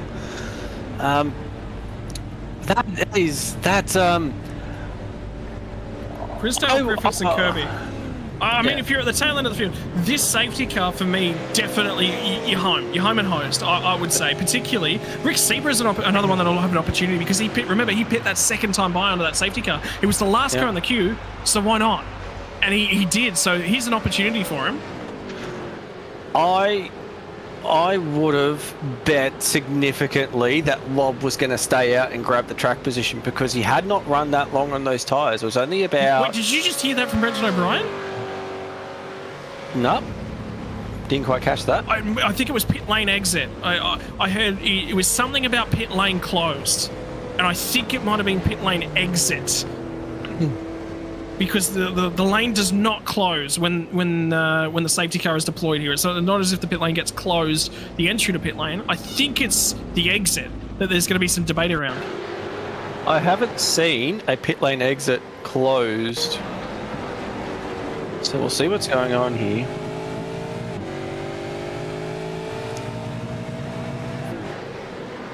Yeah, there's also other drivers asking about pit exit as well. What's... Well, remember, John Latham fed in the middle of the pack as well. Yeah. I don't think... We'll go back to the live pictures at the moment, but I was quickly flicking back through because usually what happens is they'll actually put it in text chat that the pit lane exit is closed. I can see the safety car being called, but no closure of pit lane exit. So is it maybe just not quite sure what the state of play was at the time? I think it was Brendan O'Brien was actually questioning things. Now, there's two ways to take that. It's I'm looking for any advantage I could possibly get, and look, Brendan O'Brien, to his credit, is absolutely one of those drivers. But man, I tell you what, he's in 5th at the moment. If he can just safely navigate this race, he's in a better position than he was at Homestead. I chatted to him before the race, and he said, "Oh, look, a top 20, wouldn't that be a jolly good present for tonight?" And he was like joking, like that'll never happen. I think he was even talking outside the 30. He's in 5th. Another thing too, I've just noticed as well, looking at track positions, Darren Lobb, who I was saying should have stayed out, is actually popped out in 4th place. So this has actually worked out well. He only had a 9-second stop, so that was just enough to put tyres on the car. But yeah, same thing has kind of worked out for Brenton as well. He's had a significantly shorter stop, so he's popped up in the 5th place. So that's worked out well for him as well. Have a look at the drivers having a stab though here, Mez. Have a look, there's a number of them. Kirby, Griffiths, Crisdale. As we're actually going to go to the replay, this is what caused it, and that's tripping over and rolling. Is that the 999? That'll be Chris. No, it's not Chris Smart. Christian Smart. That is massive. That makes Fabian Coulthard's Bathurst one seem a bit tame. Just look at that, and that just rolls and rolls and rolls. That's just, whoa. I hope he does not race VR. Because I'm pretty sure he was just sitting in the helmet. Well, we've seen his webcam, man, so we can confirm that he doesn't race VR. And we have a working webcam from Jeff Thomas here tonight. Somebody commented on it earlier as well.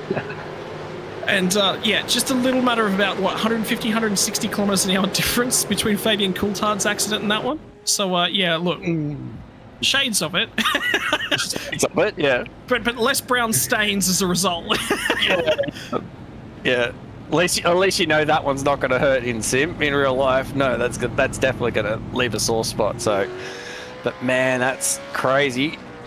So we're looking at Jeff Thomas on screen at the moment. Looks like he's back out. But yeah, no, you can see on triples, it looks like he's got a little bit of left hand down as well. So that thing is not pointing straight at all. Is it the rear? That's not light? Yeah, it's the rear. Yeah, it's the rear. Rear's bent up. Yeah. So that thing's not going to be handling all too well.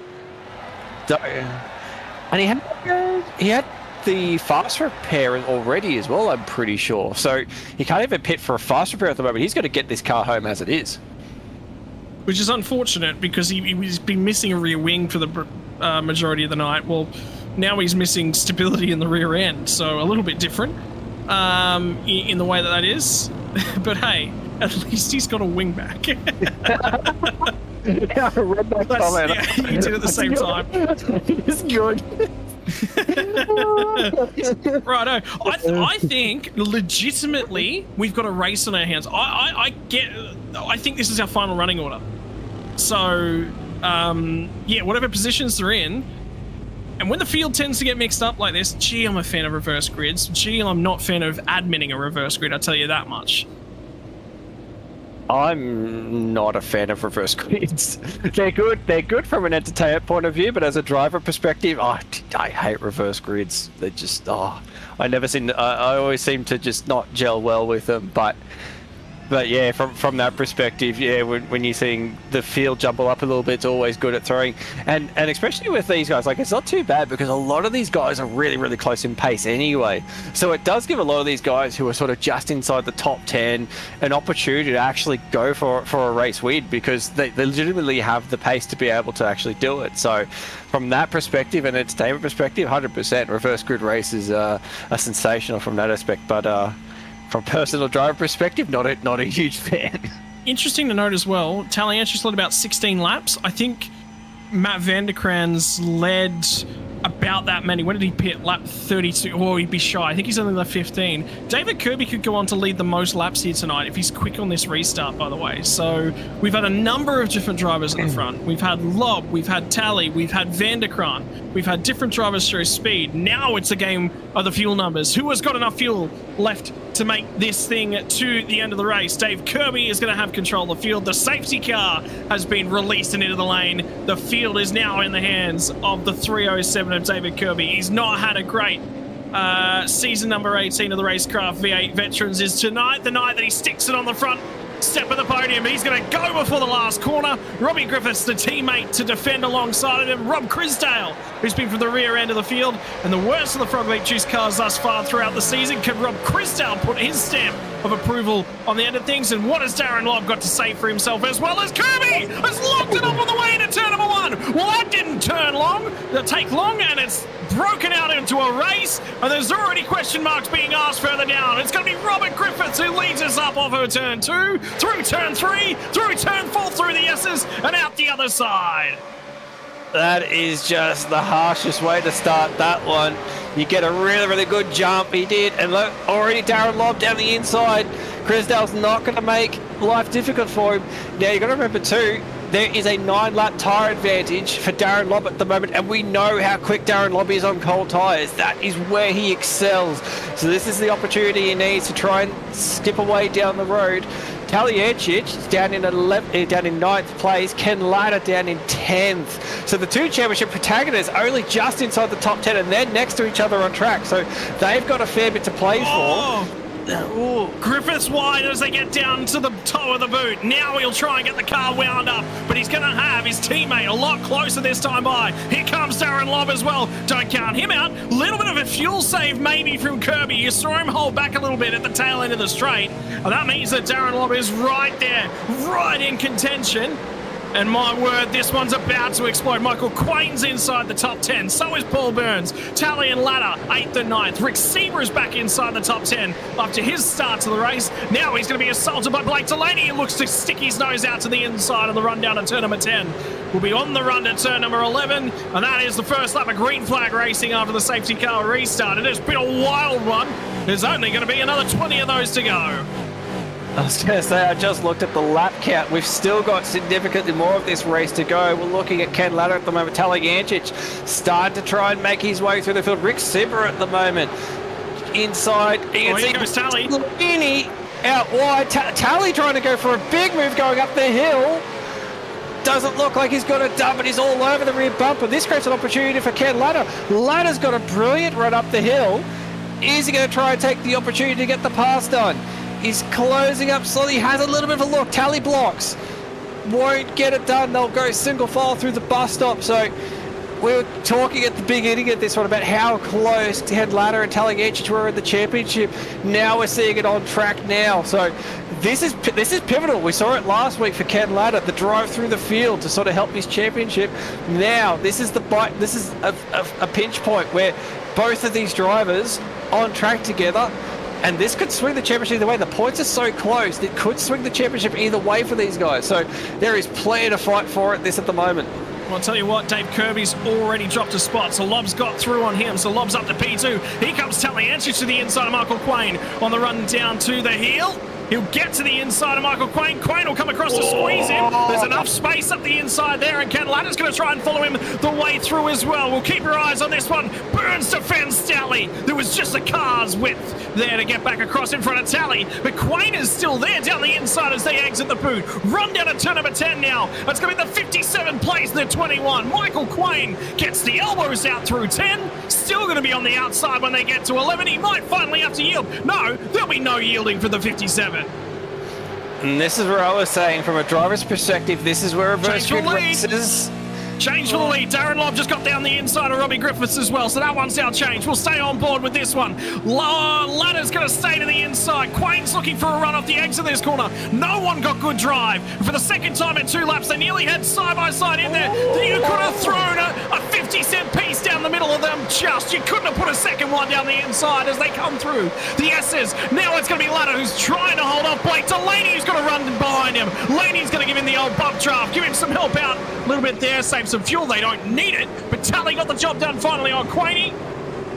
And Paul Burns got snaked through as well. And there's a drama in the background now as well. They'll all start to line themselves up in behind Paul Burns. And Quain is on the rear bumper of Paul Burns. It's not quite done. Chris Miller's dropping like a rock through the field. That's Damien Cairns in the front end of that shot as well. Not taking an eye off anything. And finally they settle it down. Somebody remind these guys, we've got about 150 Ks to go. And this is what I was sort of mentioning earlier. This is why, as a driver, not a fan of these reverse grid races. Michael Quain is 100% within his right to battle these guys. It is for position. He does not need to get out of the way. But Taliancic and Ladder are probably looking at this thinking, I'm faster than you. I just need to get this move done. And he just cannot get the done. You can see Taliancic just starting to run down the road a little bit. And this just gets frustrating from a driver's perspective because you're in a championship battle. And now you're fighting with people that you're not in the championship with, that are not really in your race at all. But you're having to drive them harder than them. You can see he's having to go around the outside. Quain is making him work for it. And he's entitled to do it. He's entitled to make him work. He does get the job done. But from a driver's perspective, that is just so frustrating when you're just like, I don't want to be here. I don't want to be battling these people. I need to get down the road and chase up the Taliancic, who I'm battling for the championship for. Well, it's all starting to sit down. Rick Sieber, by the way, got out of things, let Delaney and a few of the other guys through, and he's dropped like a rock a little bit. But still, at the moment, that cost time for Ken Ladder. It's Paul Burns that was the cork in the bottle. And as soon as Tally got down and by Michael Quain, immediately by Burns. Now Ladder's got to try and find his way through. Looks for a run. He's now on the outside as they come to the top of the S's. It'll be the braking zone down here when they get to the bus stop, and Burns just bows by the wayside. Lets him on through. He'll settle back in front of Blake Delaney, who'll have to check up a little bit. Try and find some space. Have a look at John Latham and Jamie McKnight. We're going to go toe-to-toe. Chris Miller's still down the inside, and Nick Wooden nearly made contact on the run through the bus stop. Second safety car restart tonight, and somebody just lit a load of fireworks, boys. There's still, like I said, 110 Ks left to go on this motor race before the winner gets to light the fireworks of their own. Second or third? Third safety car restart. Third race. Yes. We're going to go for a quick replay backwards and look at it. Chris Miller is over the back of Cairns. Cairns goes for the block. We'll wait and see what's going to happen up here. They run into the bus stop. They try to go too wide. Oh, 2 into 1. Doesn't go. What a save by both of them. That could easily have gone very, very sideways. I wonder if that's been called into race control, but that'll be an interesting another conversation between race control and Red Bull. Is it Rick Sieber? Rick Sieber in his second incident of the night. The first one was self-inflicted. What's this one going to have it something to say about? And I tell you what, Britanichki's just on the radio immediately calling this one in. This is Paul Burns makes contact. And there was not a car width left on the outside there for Rick Sieber. No, we'll have another quick look at this one as well. And that's not good. He is on the outside, but you still got to give room. He was definitely up alongside to command racing room. So, yeah, no, that was called in. But, yeah, I'm not sure what race control will say about that one. But that's hurt Rick massively. He's done a fantastic job. It's the second time tonight he's been involved in it. First one, as you said, was self-inflicted. But yeah, again, that's pushed him right down the back of the field. as we've sort of come back to pictures. Darren Lobb, he's out in front. He's got a 1.8 second lead. Now it's a battle between the teammates, Kirby and Griffiths. You got Crisdale not far in the background as well. And look who's chasing him down in the background. Taliancic up to 5th spot and coming after him. Yeah, and this is important now for Tally. We talked about it last week. He probably threw away a few extra points with being a little bit conservative, but Ken Latta got on the loud pedal and made a lot of positions throughout the course of the race. This week, they've both been a little bit helter-skelter, not really here, not really there. And for Tally at the moment, started from pole, sits in 5th spot. It's been a little bit more interesting than that. And I tell you what, watch these guys lock up as they run down into the heel. Now there's going to be 3 wide as John Latham goes to the outside, gets to the grass. They all get out the other side. Sorry, it's Troy Stone Street. I thought it was John Latham. It wasn't John Latham. It was Troy Stone Street trying to go around the outside. Well, the Chubby Buns entries at the lead end of this pack. And I tell you what, Michael Quain has got the grill set to, well, blacken everything. Burn it all. I thought you were going to come out with he's got the buns out because he's defending hard at the moment, and he's well within his right to. He's still in a good position, still sitting inside the top 10. Darren Cairns, who's had pace all night, he's going to inside. There is contact. Oh, race control's going to want to have a look at that one. Was he alongside? Was he alongside before they got to the corner? And was that a move under brakes from Quain? Well, you see, the thing is, Mez, when you've got things on the grill, when you're flipping them and you're trying to drive a race car all at the same time, first you burn the burgers, then you burn the racing, and that's what's going on a little bit here for Michael Quain. No, he's not alongside. Absolutely not alongside. Oh, that's an early turn. It's an early turn, but I don't think he's making the corner. Yeah, it's hard to say. It's just a bit too far back. Usually, so in that situation, I'll put my RC glasses on for that one, but in that situation, you're sort of looking for, was there ever a chance, as you said, was he going to make the apex of that corner? Was there movement from the car in front to sort of close that corner on? I think there was a bit of both. There was definitely movement from Michael Quain to sort of try and block that one, but again, we don't know, was he actually going to make the apex of that corner? And again, we've got more battles going on at the moment. Down into turn 8. Jamie McKnight at the moment is getting all over the 308 as well. So he's picked Nick Wood's pocket just a little bit there as Jamie McKnight. As the next car on the road in behind as Christian Smart lights up some rear tyres. I don't know if anyone's ever talked to Christian Smart about trying to keep temperature out of those things. You certainly don't want to light them up like that too often. No, heat is your worst friend when it comes to these cars. And a bit sideways out of corners. Look at this. This is incredible. Flat 42 or 55, and it's just a stream of cars heading down the front straight. This just blows my mind every time we go to this broadcast. Just how close this entire field is. It is just incredible. And we're just seeing it at a track like Watkins Glen, which is obviously very well known for just being such close racing. And yeah, it's just showing it off again tonight, and it's just every position to play for. We're looking at Jamie McKnight at the moment, who's obviously in P15, but these guys are battling as if they're going for the lead of the race. It looked like Latham was trying to go for another move there, but that was a big move to try and do. He has done a few of them already, but tried to get it up the inside at the bus stop. So tricky to do. He's got a good carousel. He's got that perfect. He's timed that well. He's going to get up the inside, and that'll be job done. But there was millimeters in that one. Well, I tell you what, he's got that job done, and Paul Burns is the cork in the bottle because he's one of the last cars to have not stopped thus far. Let's have a little bit of a look around. Brenton O'Brien's still kicking along in 6th spot, by the way, so he is doing phenomenal for himself. Crisdale is in a stout battle with Michael Taliancic at the moment. Here comes Delaney, who's going to send it down the inside from out of space on Brenton O'Brien.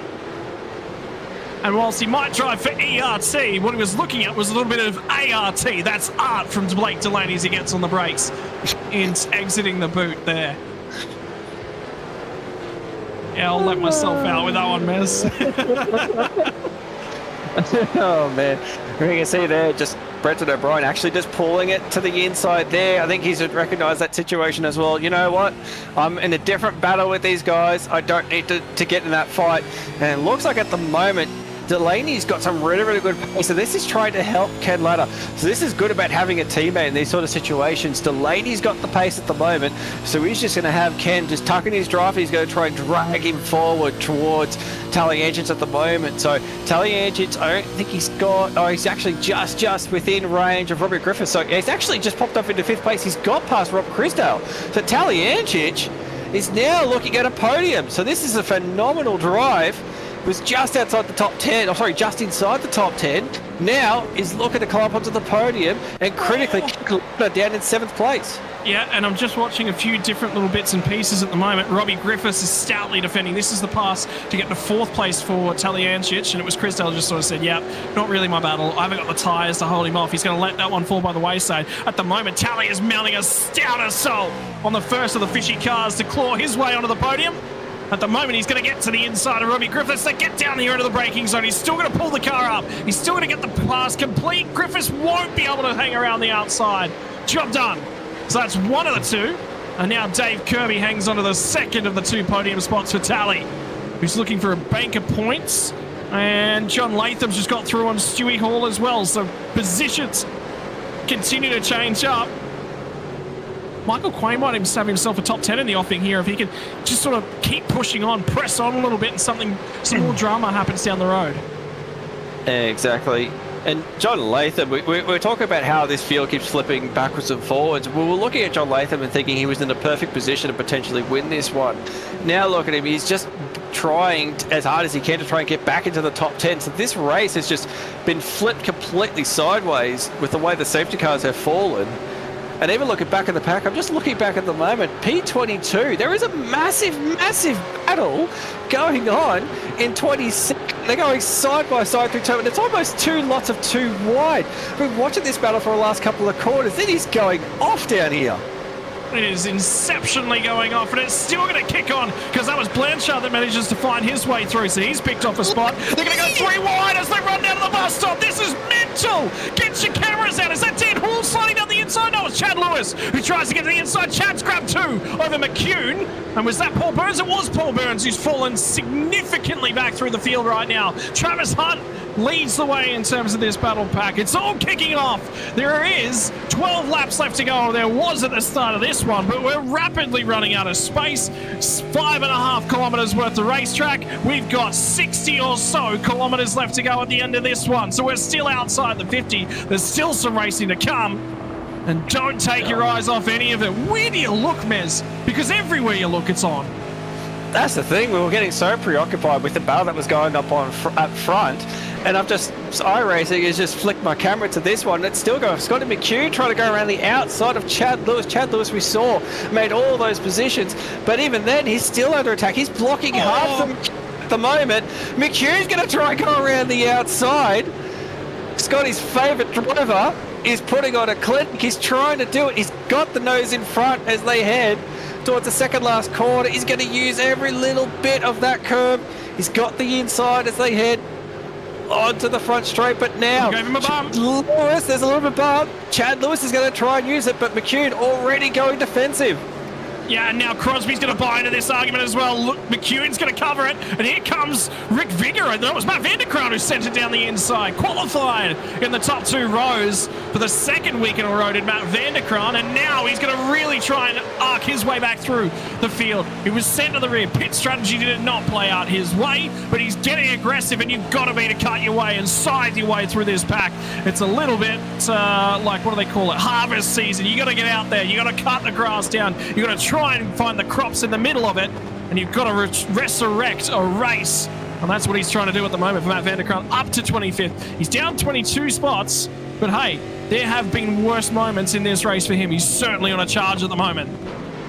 That's it. A big recovery can make the pain worse. You know, you had an opportunity to score some big points, but if you can recover your way through the field, a little bit of a look down the inside there. Oh, contact. G-cars. There's a little bit of a rub as they came through that corner, but looks as though they're going to be all good as they come out the other side. As he got the nose in front, he's going to have a little bit of assistance from the teammate in front of him, but looks like... there's contact! There is contact! That's going to turn the 2 teammates! And it's going to be Christian Smart who turns around Chris Miller, and they all try and get out the other side. And that might be on Dan Hall. Dan Hall, did you see him turn down just a little bit as he got in the braking zone there? Oh, that was just crazy. We'll see if we can get a replay on this one. But yeah, I could see what you're pointing at, because Dan Hall did move, unless he didn't realise he was going to go for a move. It may have been an attempt to go for a pass, but he just wasn't 100% sure how close he was. Oh, yeah, it was in the rear. You know what? Did they both move? It looks like Dan's come right a little bit, and at the same time, Chris Smart's come left. It's nearly as if they've both moved up, what, a half a foot? Oh, I think you're right. Yeah, I think you're right. I think you've nailed that one perfectly. There was a bit of movement from both of them. And yeah, it's unfortunately caught multiple cars out of that one. We'll wait and see what race control does, but would not be surprised if maybe that's looked at as a bit of a no further action just for the two cars behind. But it's so unfortunate. There was such good battling. We were seeing it was hard. People were getting the elbows out, but we don't want to see contact like that. We're looking at Stone Street at the moment. Gonna have a look down the inside. He's gonna get the job done.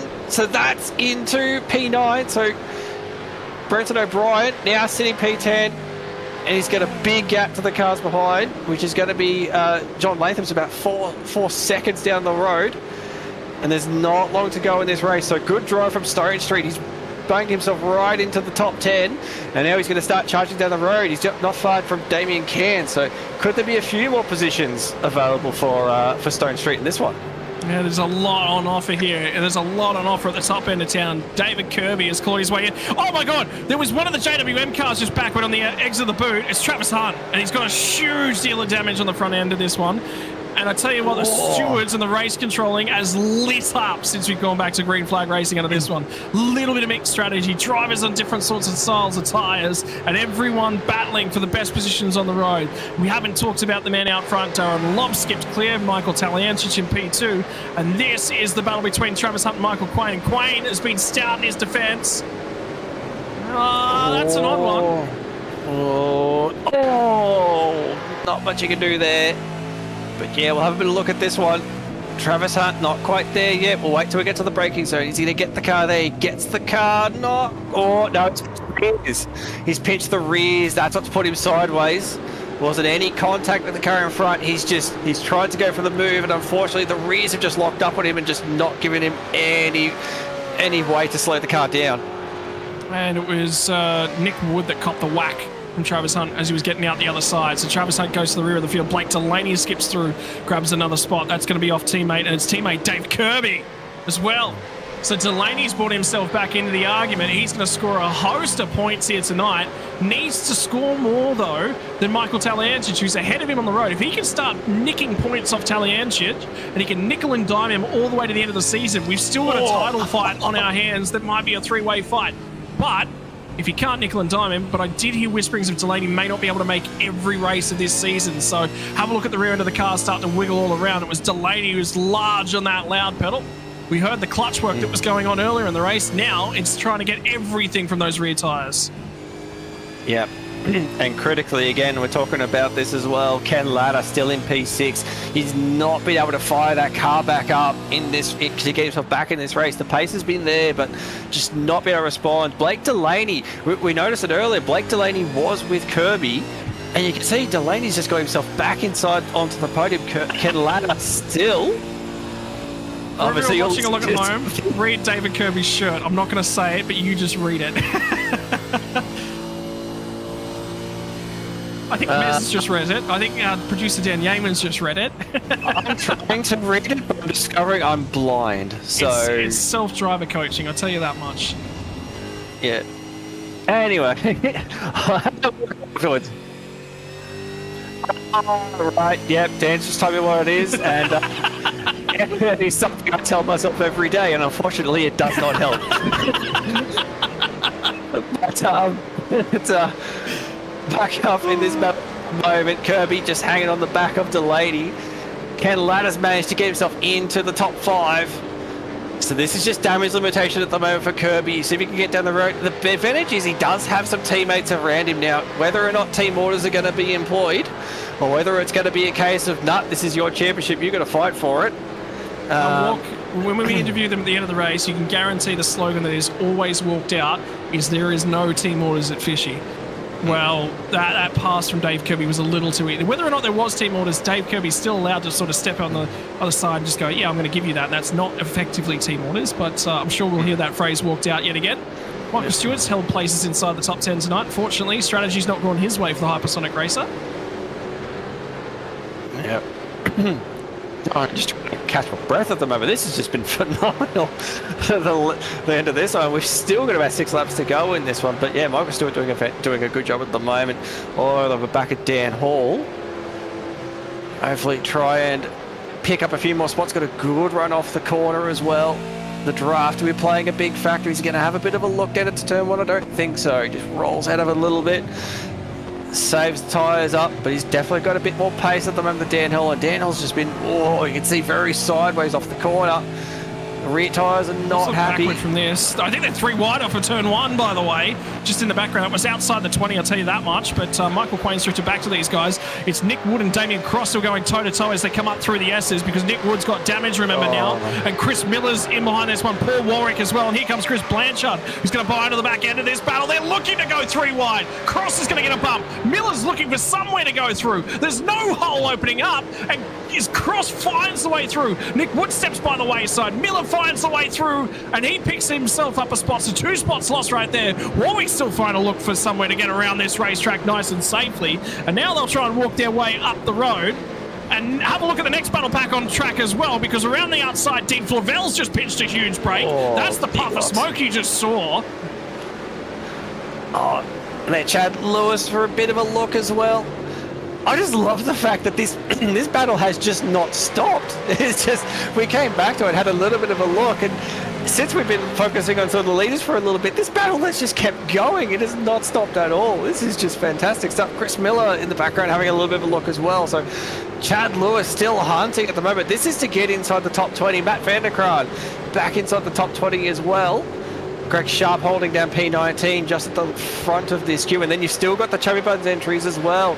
Just in front, Scott McCune involved there as well. So this battle pack just has not separated itself. There is still so much to play for, and this is just inside the top 20. Like, we're not even talking for top 10 positions, and they're going hard. And look at that, McCune looking for an opportunity. He's been pushed right up to the wall, and the 57 Quain into pit lane.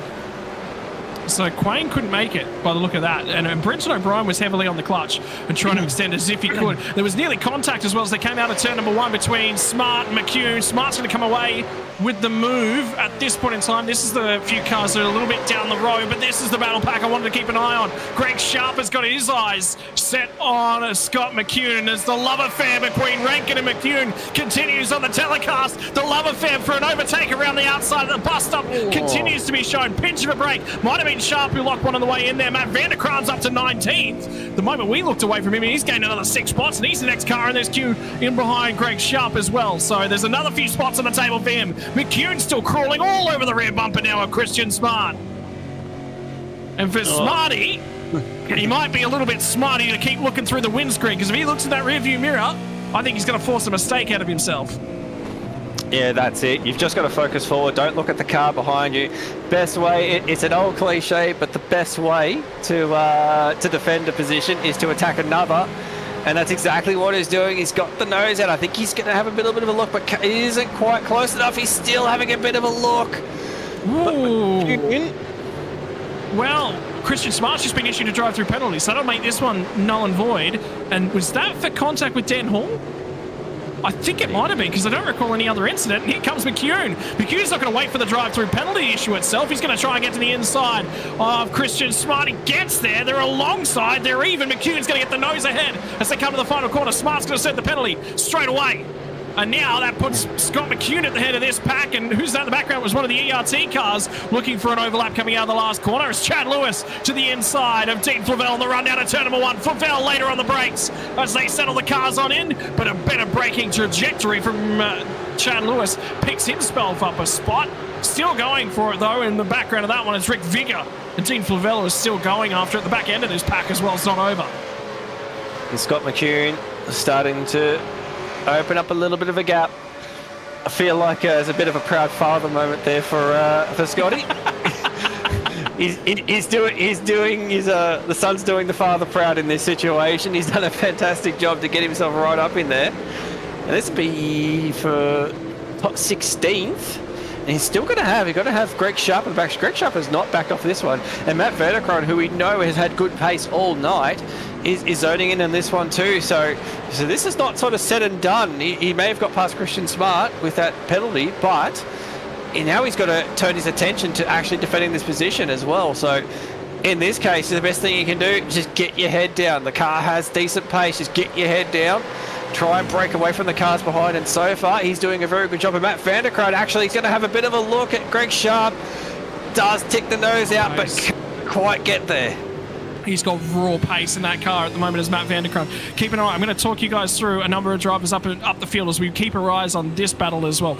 At the moment, your top 5, Lob, Taliancic, Delaney, Kirby, Ladder. That is how it stands. Rob Crisdale's managed to just get by Robbie Griffiths. He'll take away 6 spots. There's still a top 5 potentially opening for Robbie Crisdale. Damien Cairns, there was 669, just had a tow with Chris Blanchard. And we're inside the final lap of the race, so I think they've just gone blanket, yeah, let's not have another safety car to finish this thing off, which I'm okay with. Robbie Griffiths is up to 7th, Damien Cairns is up to 8th and starting to chase him down. Troy Stonestreet's to 9th, Brenton O'Brien's sitting in 10th and looks okay. He's losing half a second a lap. Matt Vanderkran's just managed to barely hang on to that one at that point in time. John Latham as well as in P12. Jamie McKnight, Dan Hall, Michael Stewart rounds out your top 15 as they continue to trade blows on the racetrack. And in that battle pack, by the way, from 6th through to 9th, there's nothing in that one whatsoever. And that's Rob Crisdale hanging on to things. A bit of a replay. And oh, that looks like there was a bit of a bump going in there on Chris Blanchard. Oh, tap in the rear quarter. Oh, that's just gone worse for Blanchard. And oh, it's stuck as well. Is he still stuck in the wall? No, he's been towed. He was cleared to tow. To tow. Oh, I was about to say, wouldn't that be crazy? Not many laps left to run in this one. Would we get a safety car? But looks like we will stay under green. Matt Vanderkran, a wild moment at the beginning of this one. At the beginning of this lap, but kept it straight. And now we're seeing this little battle pack forming as well. So Robert Crisdale in P6. This has been a phenomenal effort from Crisdale. Got himself right in the top 10. Actually, yes, most positions gained. Griffith's short. He's out to the lane. Must be short on fuel. So that's another position. No, there's no penalty for Robbie Griffiths. So unless it's a drive-through penalty for incident points, which no, there is no drive-through penalty being applied. So he is short. So now we're going to keep an eye on things. And I was keeping half an eye on Brenton O'Brien's progress, by the way. I did hear him still fuel saving whilst he was circulating. So he's now back up to P9 after Robbie Griffiths pits. And Griffiths was stoutly fighting. Think about where Griffiths was when we restarted as well. Squabbled for the lead in that opening stanza. So might have got sort of dragged away in terms of that battle. And that's where he's lost things at the moment. Rob Crisdale's just outside the 5. John Latham's just outside the top 10. And I'll tell you what, in the last couple of laps here, we've got less than 3 laps left to run here. We're about 2.5 laps to go at the moment. Brenton O'Brien is going to have to defend for his life to hang on to a top 10 whilst fuel saving at the moment. So this is going to become a stout battle at the back end of the top 10. Yeah.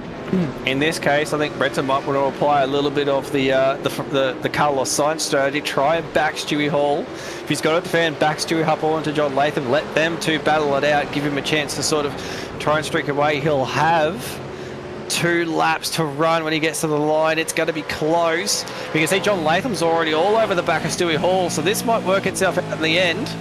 But it's just some phenomenal drives. Like Robert Crisdale up into P6.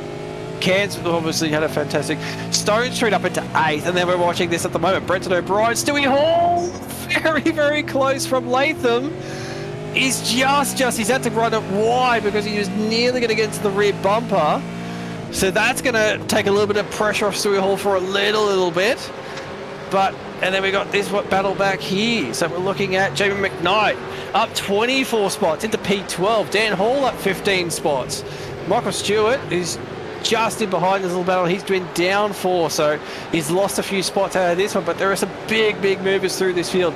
Brenton O'Brien, 29 positions gained just inside the top 10. Was somebody else? That's Blanchard. That's Blanchard rolling out the pit lane. I got a little bit excited there because I thought somebody else had come down the pit lane. Rob Crisdale's defending like his life depends upon it. He is blocking like you wouldn't believe on the run down to the bus stop at the moment. It's Damien Cairns that's all over the rear end of him. And Troy Stonestreet's going to wind up with an opportunity to have a crack at both of them. Now remember, pitting on lap 24 for Rob Crisdale. He's had to run it this far. He was one of the drivers that opted to not come back down with that secondary safety car. Every other driver ahead of him has come back down, bar David Kirby is the best of them. So it's lobbed by a country mile from Taliance, which is got a comfortable distance to Blake Delaney, comfortable.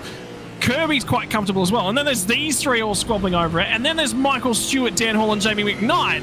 And if there's ever three guys that I've seen drive like there's a sheep station on the line, Jamie McKnight's defense at the moment certainly looks like it's defending a little bit of property. Yeah. Oh, he got a whack. Oh. Jamie McKnight just got a whack, by the way, from Dan Hall. And now this is going to present an opportunity. So you guys are watching that battle with Troy Stonestreet. Now Hall is vulnerable because he didn't get a good run as they come through the toe. As they get to the start-finish line, there'll be one more lap to run. And have a look at the rear end of the 462 car for Dan Hall. It is just wiggling all over the place. And now Michael Stewart's going to dive in here and try and apply a Bunsen burner to those rear tyres. Well, I don't think it needs any more heat. No, definitely not. This is a big, big battle for just outside the 10. Stewart just wanting to get every position. And we're flicking back up front. Brenton O'Brien, Stewie Hall got done.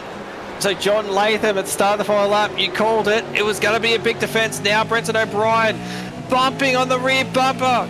He's got to try and get up the inside. You can see Brenton had to roll out of it a little bit. He's struggling probably a little bit for grip. Latham, he's got a fantastic run off the corner. Now, Brenton's going to try and stick. Oh, there's a little bit of a rub. It's just moved the rear of the car a little bit sideways. Latham's going to have the nose in front. Well, Brenton O'Brien's going to roll out of it. Change up ahead of position as well. Damien Cairns just got through on Crisdale. Crisdale went very deep at the bus stop. Now we'll keep our eyes on this one. So Damien Cairns has come away with 6 spots. Stonestreet through to 7th. Crisdale to 8th. And Latham gets through on Brenton O'Brien. Now how about Stewie Hall? Has Brenton O'Brien got enough fuel to get this thing home in 10th spot? It'd be his first 10th this season. It'd be his first 10th in yonks. He would be stonked with this race. He would be all over it with Brenton O'Brien. He'd be celebrating like it's a win. But you don't open up the inside, Brenton O'Brien, because Stewie Hall, he'll have a sniff. He'll have a go. And in the meantime, he will come out the other side. Troy Stonestreet still assaulting Damien Cairns up ahead, by the way. This one's... Oh, Dan Hall. Dan Hall's off the road.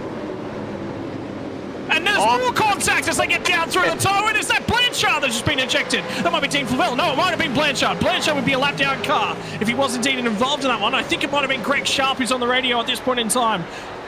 It's over for our race winners. Darren Lobb will get home from Taliansis by a country mile. And Blake Delaney's going to drop back in behind the fishy guys. Kirby will get the spot. Ken Latta will get P4. Well, that's team orders. So don't take any of the fishy boys as they say. And Brenton O'Brien gets home. Top 10. Chalk that one up. And I'll just have a quick look at the stats in the last 4 seasons. That might be Brenton O'Brien's first top 10 finish. That was a solid drive, though. He had to defend that. Latham obviously got that spot, but he still had to defend Stewie Hall. He did that well. And again, he was doing that while fuel saving. So that is a solid effort. But yeah, as you said, just quickly looking back and see what's happened there, I wonder if you did. Paul Warwick is stopped. Again. Is that going to be able to get it's second last quarter too? Has it run out of fuel? That thing's off. That's nothing. That's out of fuel. Oh, that is going to be so disappointing. 2 corners. Did not have enough to get there. And it will be Brenton O'Brien's best ever finish by 1 spot. In season 11, he had an 11th place finish. Tonight, he gets his first top 10. No, that is definitely something to be quite proud of, because of how competitive this field is. So to get a top 10, definitely something to cheer about. And Darren Lobb, well, the strategy just worked out in the end. He's done a fantastic job just making this one. Again, strategy just seems to be Darren Lobb's expertise, because we've seen it a couple of times, especially the last couple of seasons, when the strategy goes a bit sideways, Darren Lobb just always seems to pop out the other side, and he's done another fantastic job and driven away to a commanding win tonight. I mean, that was exciting, Darren Long. Well done. But how about the racing throughout the rest of the field?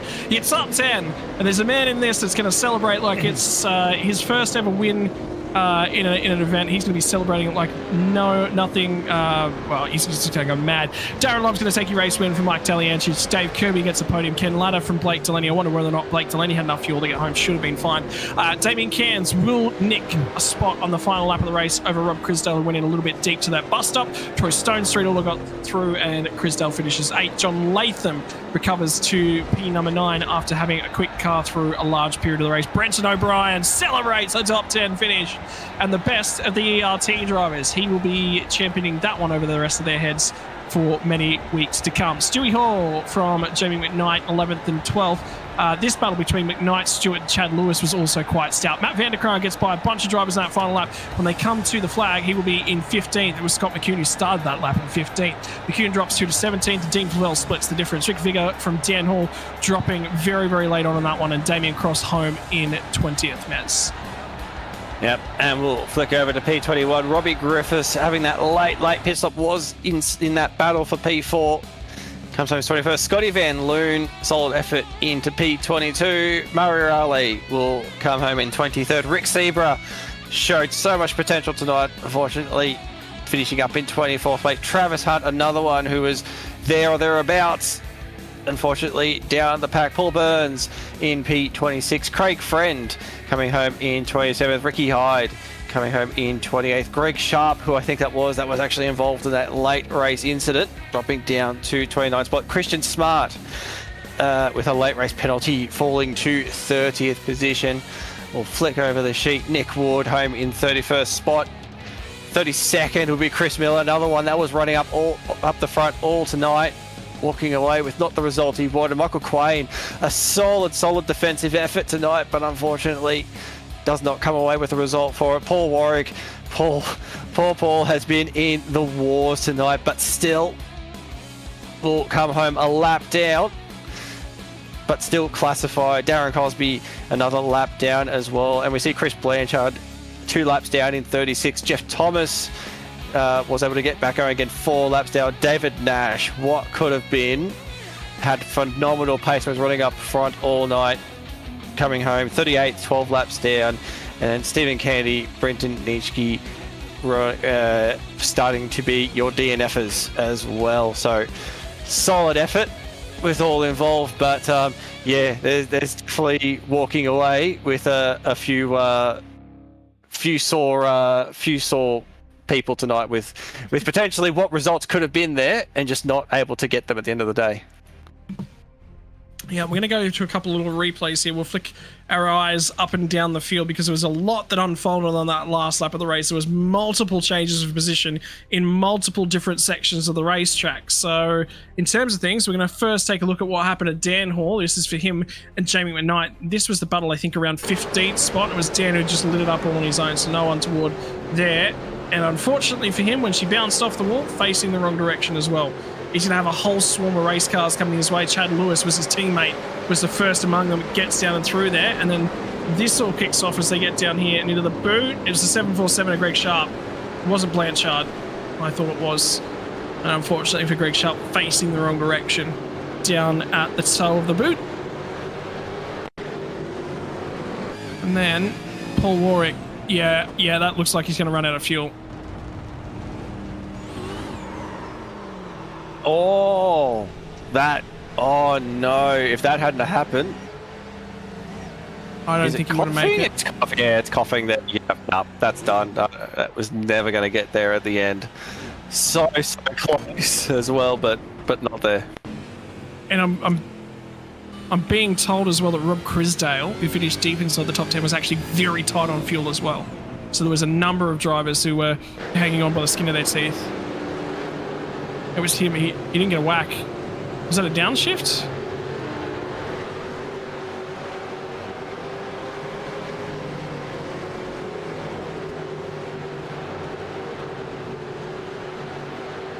So unfortunate for Paul Warwick. You got to add enough juice to get the thing to the end. And we heard it from Talianchich. Was it? I think it was one of the Japanese racetracks. It wasn't Suzuka. It wasn't Okayama. It wasn't Fuji because Fuji was in at the time. What's the other one? Starts with M? Motegi. Yeah, it was Motegi for Michael Talianchich a couple of seasons ago where he cuff-spluttered and died out of the last corner before he could get back to the line. And that looks like that's exactly what happened to Paul Warwick as well. Got his head wound up in the battle and forgot to save enough fuel. In terms of things, we're going to have the opportunity to chat to a few of our podium drivers. We'll start from the bottom end of the podium, and it's driver of the 307, David Kirby. Finishes on the podium there, mate. I was expecting to ask your teammate. We actually got the camera from you, so thank you very much for talking to us. Enjoyed the slogan on the T-shirt, by the way. That made for a hilarious moment. You like that? During the broadcast. I just said to Twitch chat actually through the middle of it. That is going into my pre-cricket ball facing up procedure as a batter. Be less shit. Sorry, be less S, be less S, be less S. Oh, yeah, BLS. As he runs in, mate. Interesting night there. In terms of things, went the opposite way to everyone else in terms of fuel strategy. Seemed to work out for you. Yeah, look, it was good. You know, obviously we've got one of the best fuel savers around in the team. So, you know, it's all the work that we do on those fuel save races and stuff, you know, surely paid off tonight. It was touch and go whether I was going to make it or not. But, yeah, to have Griffo there at the restart really helped as well. And then, yeah, as we saw, cold brakes going into turn one, cold tyres going into turn one. But here's what it is. But that was fun. I thoroughly enjoyed that. I wasn't too pumped up for tonight. Got a lot going on lately with obviously Logitech the last few nights and everything. So I think I did about 5 laps of practice in the pre-race session tonight. Well, hey, look, if it's 5 laps of practice and on the podium, I'm getting there's a new ritual coming next week. There's a lot less practice going your way. Look, I've got next week off, so I'm good for practice next week. I've got next week off work, so I'm good. Got the kids off at school. We're in. In terms of things, mate, it's been a heck of a challenge thus far. The standard, I feel like we say this just about every season because it's obviously quite easy to say, but I really, really mean it this season. The standard's just gone a few extra bars up because, I mean, you were a little bit further forward in terms of championship hope. And all of a sudden, this talent's just come out of the woodwork somewhere all around you. The battles are phenomenal, but I think you've gotten a little bit unlucky as well this season. Yeah. I don't know. See, I seem to have a pattern going at the moment. Season 15, P3 and P3. Season 16, absolutely nowhere. Had to do pre-qual.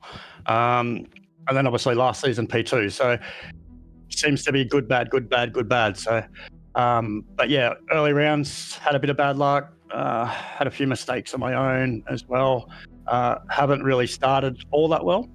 But obviously last week had a decent result. A good result tonight. So if we can build on that going through these next, the next half of the season, we might be thereabouts, hopefully inside the 10. We can push up to the 5 with a little bit of luck going our way. That would be a bonus. But at the moment, pushing towards that P10 mark. Mate, in terms of things, when you set yourself down and you say, I want to push myself, I want to try a little bit harder. I mean, going through the qualification process for Logitech is obviously quite strenuous. It is the best standard in the country. And then you've got to try and figure out practice and put all the time in for everything. Where do you fit it in? I mean, like you said, you've got a week off next week, so that's all bangers. But I get the feeling nearly as if that week, some of the practice that you might have dedicated here now goes to Logitech. I don't practice here. What are you talking about? Genuinely cool. It's good. Unless it's a track I don't know, then yeah, I'll jump on and have a thing. But look, I'll be honest, I'm not putting in the laps like everybody else is. And those that are reaping the rewards of that, I take my hat off and applaud them. Yes, we get lucky, and I have been lucky. I got a bit lucky tonight with strategy. Avoided some massive wreck at the end of the lap there. I don't even know what lap number that was. I need to go back and have a look. But somehow I was able to escape through that. So I've got to count my lucky stars on that one because it all could have ended very, very quickly.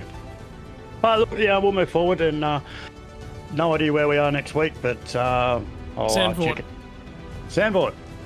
Yep, we're off to Zandvoort there next week, and I was just having a look at the race distance as well. It is going to be 200 kilometers next week, so not the longest ones, not the shortest ones, right sort of in the middle, mate. How you feeling confidence-wise for Zandvoort? It's a tricky track for a supercar, actually.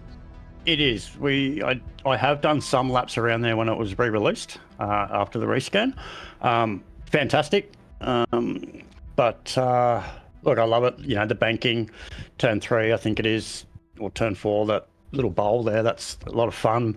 It's great there in the last corner now where it's completely banked all the way around, so it's just flat. But yeah, it's going to be tricky. Getting it stopped and turned into those slow corners will be the key. And yeah, if we can keep it on the black stuff and have a little bit of luck go our way, and I might do 6 laps of practice next week. So we'll see. We'll see how we go. Mate, if you finish second next week, the week after it's 7 laps of practice, and you know it is. Why not? So, why not? We'll congratulations. Go with that theory. Congratulations, mate. Floor is all yours to thank the sponsors that make it possible for the Fishy crew. Oh man, it's been a while since I've done this. I honestly forget where they are. Here we go. Yeah, obviously all the boys at Fishy, Blake, Kenny, all those guys up the front there, and everybody within the team. It's been, you know, fantastic. You know, they're not just teammates. A lot of them have become, you know, like family. So they push you each and every time. So big shout out to all those guys. West End Motor Group, Infinity Designs, DC Shades, Battery Warehouse, Airlie Beach, where we stayed last week. Sorry, just a quick one. Airlie Beach, go there, it's great. And Precision Sim Training, and of course CLS Constructions, North Queensland. Mate, congratulations. I know you will enjoy this one. Head back off and celebrate with the team. Thank you very much for joining us, Dave.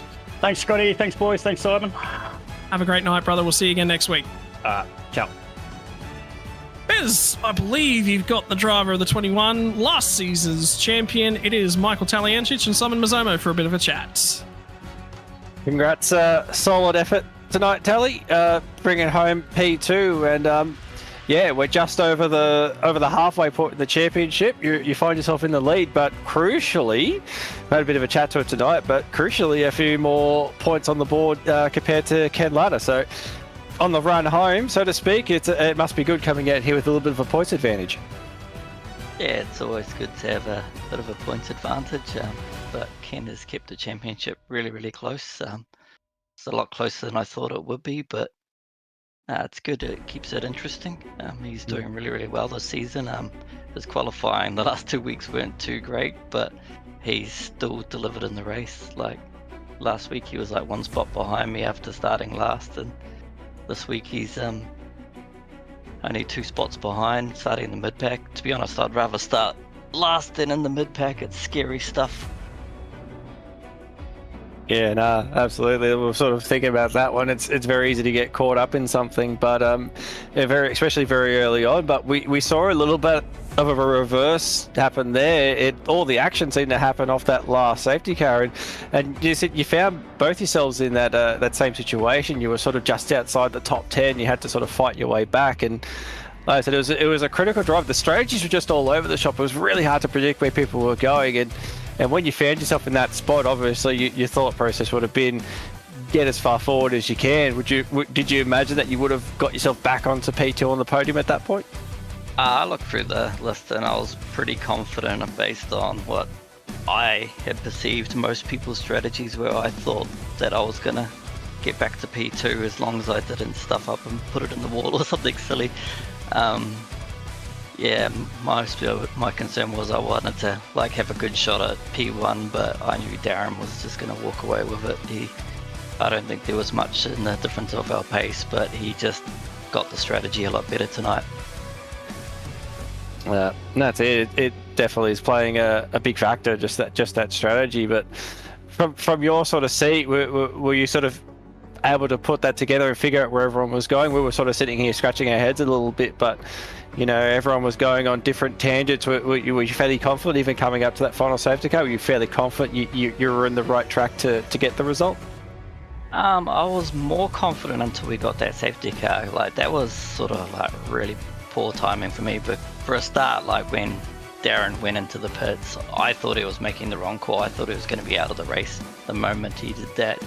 But I think he was only like P13 on the restart, and I expected him to be like P27 or something like that.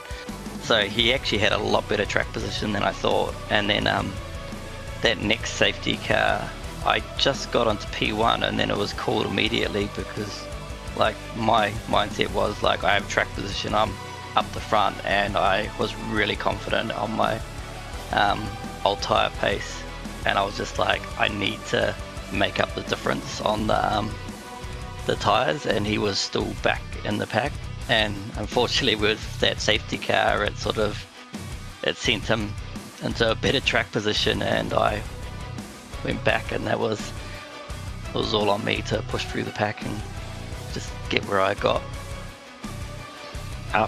And it was a fantastic effort. Like I said, there was lots of stuff, a lot of cars that sort of appeared at, sort of hadn't showed showed themselves early on in the race, sort of appeared there. So yeah, you definitely had to pull your way through the field. But we move on to next round. So we're heading up to Zandvoort, the Grand Prix layout. Any thoughts heading into that one at all? I haven't really thought much about it. I'm just wondering what's going to happen with the Logitech pre-qualifying series, because I'm racing that as well. If the tracks aren't lining up, it's going to make it pretty hard for me, because I need to take that pretty seriously as well. I know I get a spot if I win this championship, but I can't rely on that, because with the final round not being a drop round, I could lose it all in one little mistake. So I need to apply myself to both series, and one being Wednesday, one being Thursday. Vets is going to be very, very hard for me, especially with both races very late. And where would you say your preference sort of lies in that instance? Is pro qual going to be sort of your main focus, or do you feel like you've just got to split them equally just to give you the best opportunity to obviously make pro?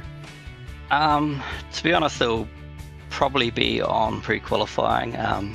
To be honest, it was probably the most fun series I did all last year, the 4-round competition, and I had a few incidents and stuff like that, and I just wasn't happy with the results I got. Even though I got in, I was like the lowest qualifying driver to make the series last year, and I do not want to be in that position this year. I want to apply myself and actually prove that I've got more in me than what I had last year. And in pre-qualifying, I had a pretty good result for only really putting one night in, so I'm hoping that's a sign of good things to come. But I'm going to have to put the effort in both series, because I still want to win this championship as well.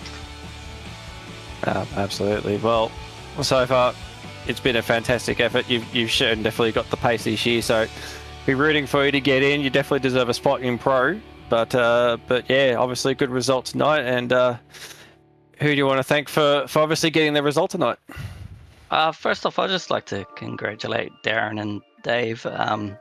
Darren has been driving fantastic. He's possibly the fastest driver to compete with this season. He just isn't in the championships.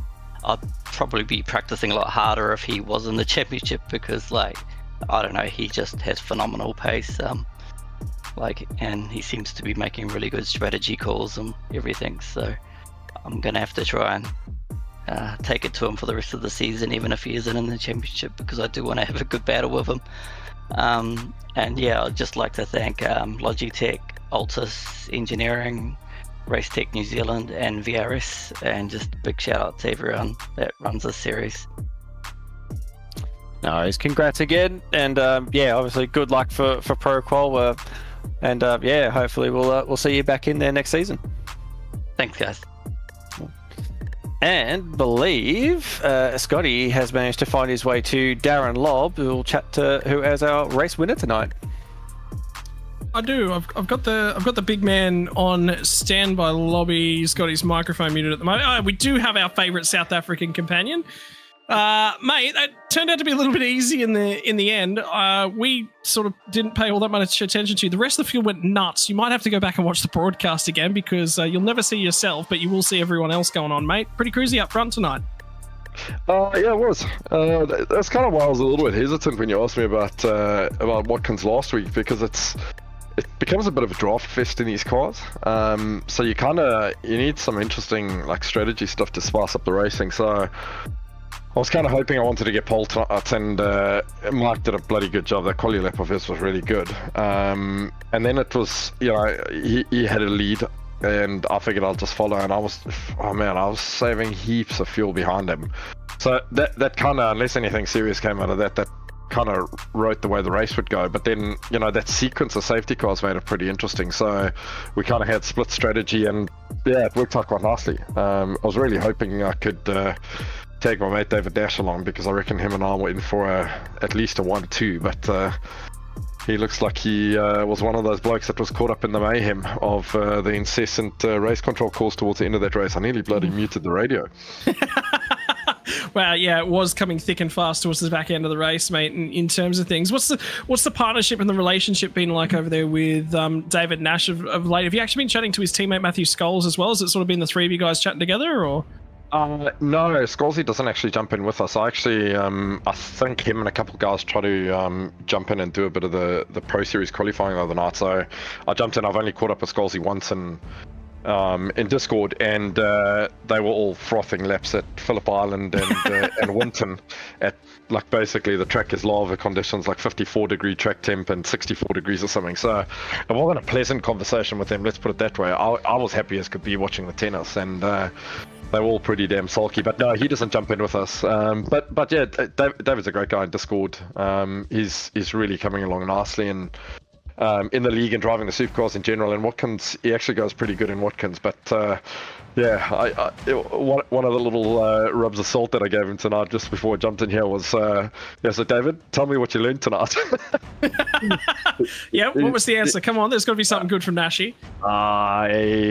I'm probably going to hold back on swearing on the podcast, considering I'm still under suspension. So I'm quite keen the way the results are coming at the moment to race next week. So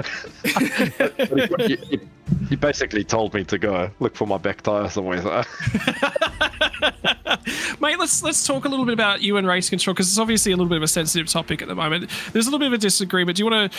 I'm going to say let's come to a gentleman's sort of discussion of it. Is it a disagreement on where you stand in terms of what you think about race control? Are you saying that the application of the rules is incorrect from that perspective, or do you think it's more of a you're not necessarily happy with the rules and you're suggesting a rules is changing?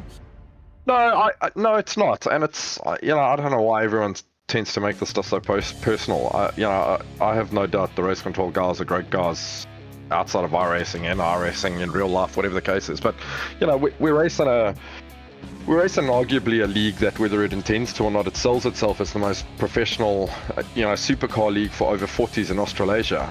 It sells itself on the fact that, it's got top class race control, and it's got a really good set of rigs. The management team bang their drum quite often that, they all know a lot about riding rigs, and they ride a good set of rigs. So I personally don't have an issue with the rigs. I think the frustration that I have, and it probably stems back to real life racing and a lot of motorsport administration stuff that I did back in my previous life.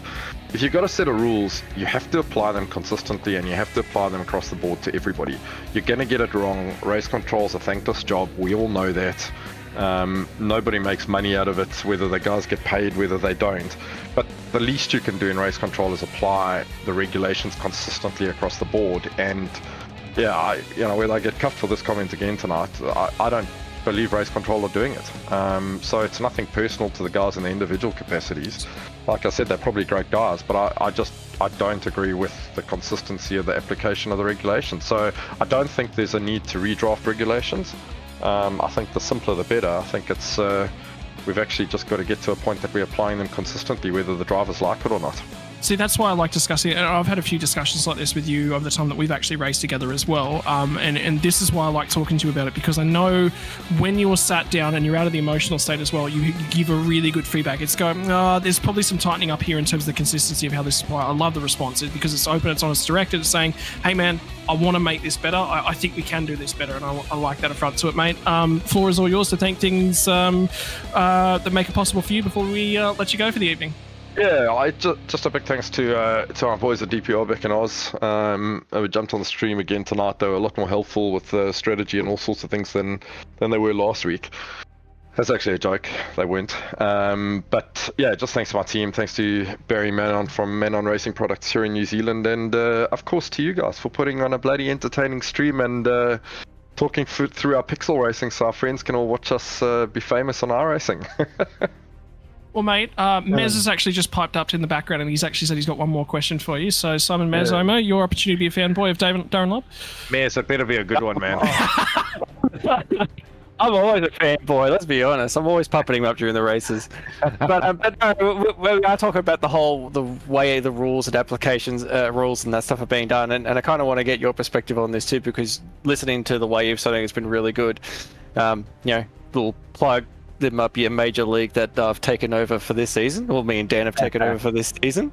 But where you're talking about how the rules don't need to be written and you need them more simplified, do you feel that maybe that's something that, because this is something that I am in discussion with quite a bit, is maybe that V8 leagues, maybe not V8 leagues specifically, but is there maybe a case that maybe we've written rule books too constrictive, or we've tried to try and make everything so black and white to try and prevent people from trying to sort of, blur the edges and stuff like that?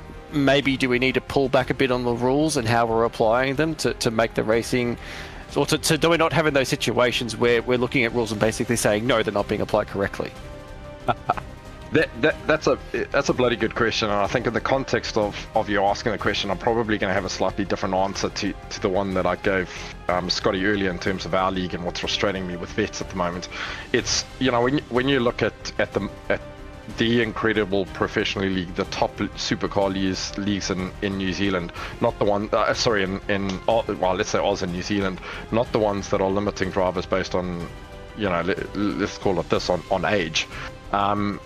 Guys are racing, guys are starting to make money out of sim racing. It becomes, as much as we're racing pixels, guys are taking it very, very seriously. Teams are putting money in, equipment's deathly expensive. If you go by, salaries per hour and the amount of hours people are putting into the sim, it becomes a pretty expensive thing that people take seriously. And the challenge you've got with, let's say Logitech Series, let's even say Scops, guys are taking it incredibly seriously, and it's an absolutely open field for everybody. We're race drivers at the end of the day. Race drivers are always going to go for a gap. They're always going to push things to the limit. So I think the challenge that you've got with the league that you guys have taken over now is, unfortunately, you're almost forced into a position where the rule book is a considerably chunky document, and it covers off heaps of areas, and it probably grows over time because people are continuously pushing the boundaries. I'd like to say vets probably set up in a different way, in that it's limited to over 40s. It's limited to guys that we're not going to go on and become the next famous sim racer that converts into motor racing or anything like that. We're probably just guys that have had our time, got a little bit of money and comfort behind us, and want to have a bit of fun but also stay very competitive. But it's different. It's competitive fun versus competitive. So I'd like to see a simple rule book in vets, which I think is what we've got. Consistent application by race control. But I think in the two bigger leagues and the two more competitive supercar leagues, unfortunately there, I think, the devil's in the detail, and people are always going to push for loopholes and grey areas. I don't know if you can ever pull it back, because, we saw Logitech last year. We even had, appeals and, other people coming in to adjudicate decisions weeks after the race had happened. I mean, that's pretty much as serious as sim racing could get. That's following real life stuff. There you've got to cover off all the grey areas, because grey areas cause confusion and frustration and conflict more times than not.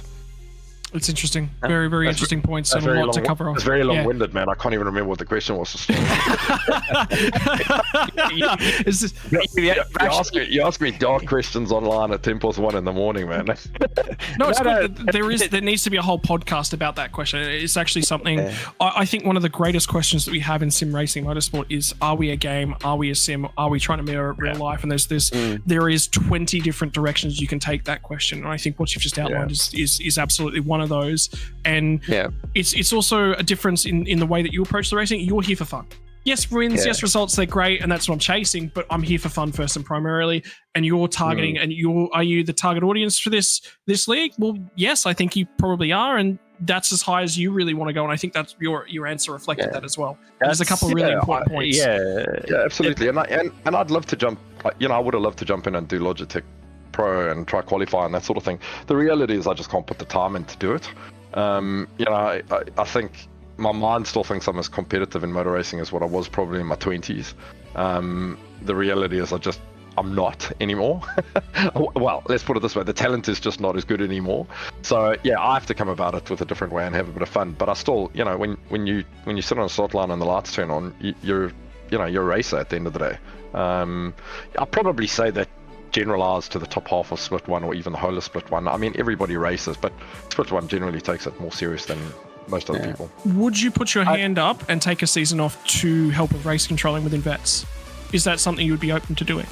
I don't think so, to be dead honest. And you might say, well, that sounds an interesting one because you're throwing them under the bus, but you're not prepared to dive in and help them. No. Each to their own. That's one else. The reality of where I'm at the moment is I've got a 2.5-year-old boy and a 2-month-old baby at home, and my wife and I didn't even sit and have dinner tonight because I scoffed my chips down and jumped on the sim to race. It becomes very difficult and an impact on your family then when I'm not having dinner with my wife and we haven't spent time together today and I'm jumping on the sim to do race control. That's probably the difference of where I am in my sim racing now. Would I love to help race control and review incidents, if I don't end up doing a league, or review incidents that I'm not involved in as an adjudicator? I spent 3 years doing that in South Africa at the highest level of national motor racing in South Africa. If there was another league available that, where I could give time on my terms, I'd absolutely love to do it. Unfortunately, my time's incredibly limited at the moment. I think that's the difference, right? You're coming at it from a different perspective, and I think there's been a lot of points that have been lost in that conversation and how it's been approached, and I think there is value there, and that's why I wanted to pose a lot of those questions to you, because I love your perspective, I love your input, and now I know why the input's always good. I've never known that secondary step about the South African attributes coming in there from that side of racing, so it's always good to discuss, man. Thank you very much for your time. That's the thing. I raced. I was lucky enough to have a fantastic semi-professional motor racing career in South Africa, where I won 3 South African Sports Car Championships. I was director of Motorsport South Africa, so I very much understand the administrative side of motor racing. Something I've always said to youngsters that have been involved in motor racing: whatever you do, don't dive into the administrative side of motorsport while you're racing, because it's the quickest way to pour water on your passion. And that is the risk with getting involved in the administrative side. It's certainly got the ability to absolutely kill your love for the sport. I can back that 100%, because the worst thing I ever did in my karting career was get involved in the race control side of things. That instantly ruined my karting career. I haven't raced in years, partly because I just got sick of the way the races are being run, the way the administration side of things are being done. I haven't set foot in a kart in years, and I don't ever intend to put a foot in a kart because purely that. So no, I 100% get what you're saying. Yeah, it's there for some people. It's you got to be in the right headspace for it, and you got to have time, and Anyway. I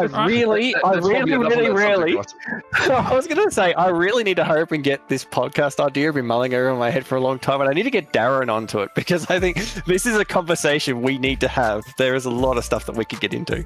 Yeah, mate, you know me, I can try logic and I can try be rational 99% of the time, but you're also going to get me flying with the hook every now and then. I mean, that's real. So, yeah, when you get that podcast off the ground, make sure I'm on the launch series, and we'll talk a bit of nonsense and have a bit of fun. Thank you very much for your time, Mr. Love. It's a pleasure to speak to you as always, brother. Go out there and enjoy it, and you keep creating spicy wickets over there in South Africa for me, yeah? Yeah, good job, boys. Kick ass. See you next week. Ladies and gentlemen, it's a pleasure to bring you the very end of the V8 Veterans broadcast for round number 5. Season number 8. Round number 5, it's the end. On behalf of RaceKraft, the title sponsor, on behalf of Logitech G, of Parramatta Isuzu Utes, of Player One Sim Gear, and of course our last one, Nova Sim Sports as well. Thank you very much, everyone, for joining us right throughout the journey. It's been a pleasure. There was some interesting conversation there at the end, and we'll see you again next week when we go racing from Zandvoort. We'll see you then, ladies and gents.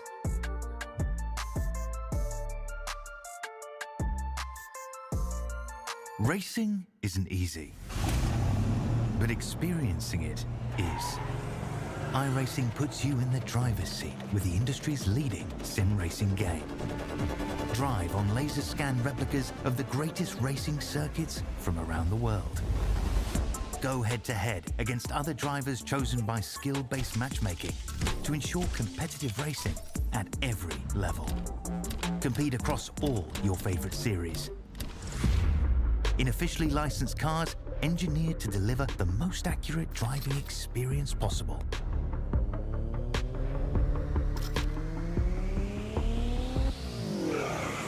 Join a race or host your own with players from across the globe. Race against the computer or in a league with friends. Feel the thrill behind the wheel. Visit iRacing.com.